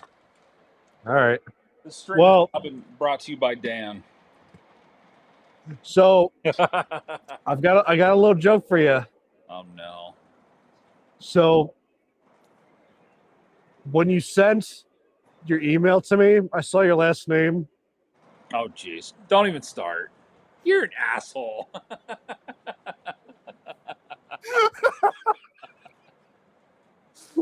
It's true though. I'm sorry. I had to. It's true. Well, okay. Weird question, but are you like some sort of mechanic or electrician? No, dude. That's actually our name was shortened to Wrench, and it used to be Rensevich. That Rensevich. is interesting. So yeah, they were like, it's too many words, it's too many syllables, so we're just gonna go to Wrench. Good a wrench. But the problem is you got this. I do. Allen Wrench, Monkey Wrench, I've heard it all, brother. Well, here's what you got to do for extra income to get those extra K4s. Is that you got to become a car mechanic or electrician. Or I need somebody to like whap me with some super chats. Like, let's Yeah. go, bros. Actually, if you want me to, do you want me to set up an extra cam for people to see the trains, or Whatever you want to do, man. You're good. Do All your right. thing. Johnny says Newts is in cahoots with Muffin and Monon to take out the Wednesday live stream. dude? Okay, my answer to that is like it's not that Freaking serious. John. It's not that serious. Freaking John. Oh, God, John. You cracked me up, brother. What the? Oh. All All right. How would you do? Also,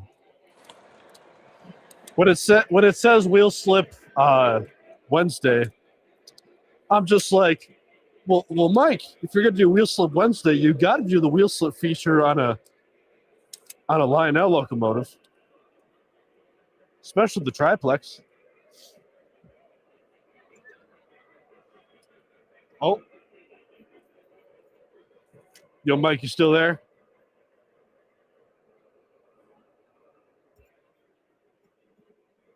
Yeah, dude, I'm here. Okay, There you I, are. I was not sure if you heard my comment, but I got you.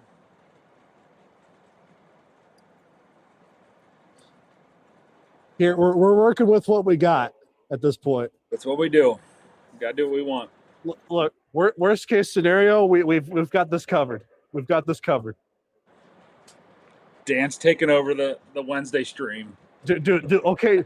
Apparently, I have such a cult following that we're like, we're gonna hack Mike's stream so that Dan can take over the entire thing. He shut my shit down. Oh my god, dude! I'm like, dude, I do not condone this. This is his show. You're good, brother. You're all Um, good. People can still hear me, but I don't know what's going on, man. Yeah, I was gonna Something's say, wrong are you with able the video. to display some comments still, or? Yeah, I can see some. I can put some comments up for you. Yeah, I was. Radar, what's up, I was man? like, We'll see you later, buddy. Let's good to see. see you, Radar. Take care. What was it? Don Peck says Mike can tighten your nuts. All right. Okay, brother. Jesus. Pennsylvania Railroad, we were talking about what happened. Big Rich. Yeah, we were talking about what happened. This is what happens. So, Mike, here's what we gotta do next time you introduce yourself to someone new. Just carry a wrench. I just need a wrench or a torque wrench or something. Just a torque wrench, or just some like one of those pocket wrenches. You're like, hey, my name is Mike Wrench. Right? Exactly. You got it, brother. Oh, You freaking got it. I'm sorry. I'm sorry. I love it, dude. It's I amazing. had to throw that pun in. No, dude, it's good. All right. Big Rich says, Dan, what are you looking for at York? Yes. I could have told you that. Well, so there's a couple B&O items because me and my dad have been recently getting into B&O quite a lot. And Pensy, of course. I mean, there's a couple items, but not a lot. Some European items. New York Central. I think we're I1 starting to decapods. He needs some more I1 decapods. Of course, dude, we always need an I1 decapod. Now, so Mike, got a question for you in particular. Is that if you were to get an I1, so if you had to get one, Right. what version would you go for? At least for Probably the the leg. short tender. Okay. Is it with the Tuscan roof or? with the Tuscan on the roofs? Okay, those aren't too hard to find right No, now. they're not. They're not. But there's one thing that irritates me. Oh boy. Is that it's got two different Tuscans between the It cab does. and It does. which I'm like, that irritates me so much. My M1 does, Now- and so does I think my Mikado does too. It is true that the Pensy did use two different Tuscan colors. They did. The one on the But tender it wasn't to the extent Lionel has it. I can tell you that. The one on the tender is brighter. Right. Which more prototypically the Tuscan between the cab roof and the tender, it's a little more subtle. Right. Much more subtle than how Lionel has it. That's my only criticism about those in particular. I think it could be very much improved. But at the same time, it wouldn't be hard to repaint. No, you could do. I mean, if you're really like a stickler about it, you could do that. But at the end of the day, is anybody gonna know? Oh God, John. I mean, I would say probably majority of people, they just kind of buy because they're like, oh, that's cool. This is probably the best quote I've seen all night. 1 equals 4. That's just how I-1 math works. You got to get 4 of them. So I would not be surprised if this April York, where it's like, so we got 2 more I-1s.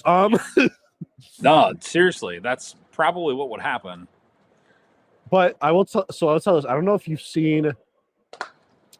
Well, have you seen like some of like the D3R videos that I've done for the club? Yeah, for sure.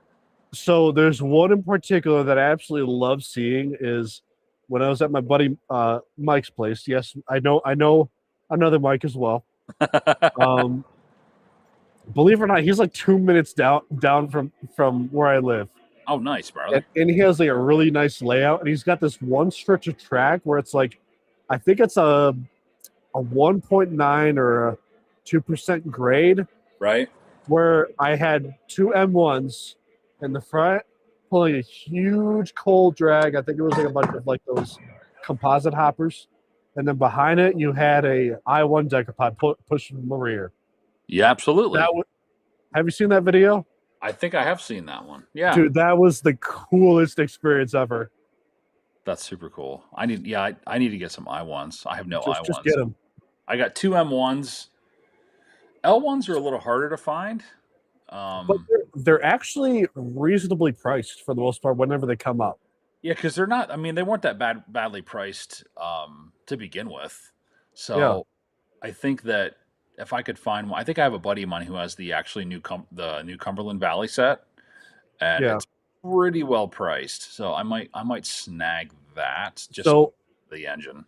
I will tell you this: is that the number in it, number 520. Yes, 520. That's the one.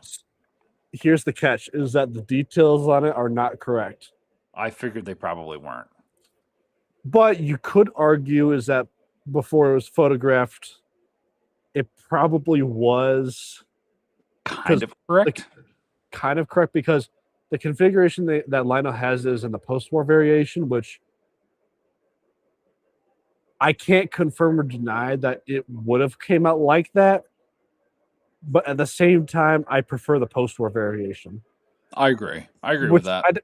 I'd have to imagine when Lionel does the L1s again, they'll probably do that. I wonder when they'll do that. How long it'll be. I figure it probably won't be too long. Maybe less than 2 years. Yeah.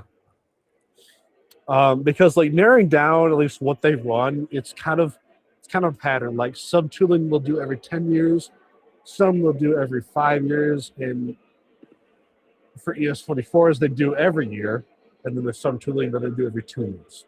Right. So it takes a lot of investigating and kind of calculating and just kind of understanding the patterns. So that way you could plan out your investments more long term. No, absolutely. Don Peck, good to see you. Have a good night. Thanks for coming on, man. We appreciate you. Just run it as fast as you can. Oh, you good, Big Rich. Just run as fast. Well, okay. Look, so when people run, oh, there we go. Sorry. Okay, there we go. Oh, Jesus, the Ann Arbor decided to rear end my other train. Oh, that's good. That happens. Yeah. But here's the thing, though, is that when it comes to,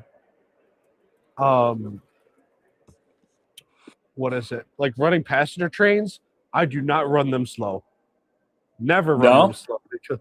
No. Because, look, they got places to be. You're running like 60 to 80 miles an hour on a daily basis. So the passengers, man. You got places to A to B. I know. I'm just like, dude, you got to run this thing. No, that's cool. I mean, look, I get it if people are hesitant to run them fast, but I'm like, dude, these trains were designed to go fast. Right. That's how they wanted them to be run. Is yeah. To the point, get to your destination. Oh sure. Yeah. Okay, set that to the side.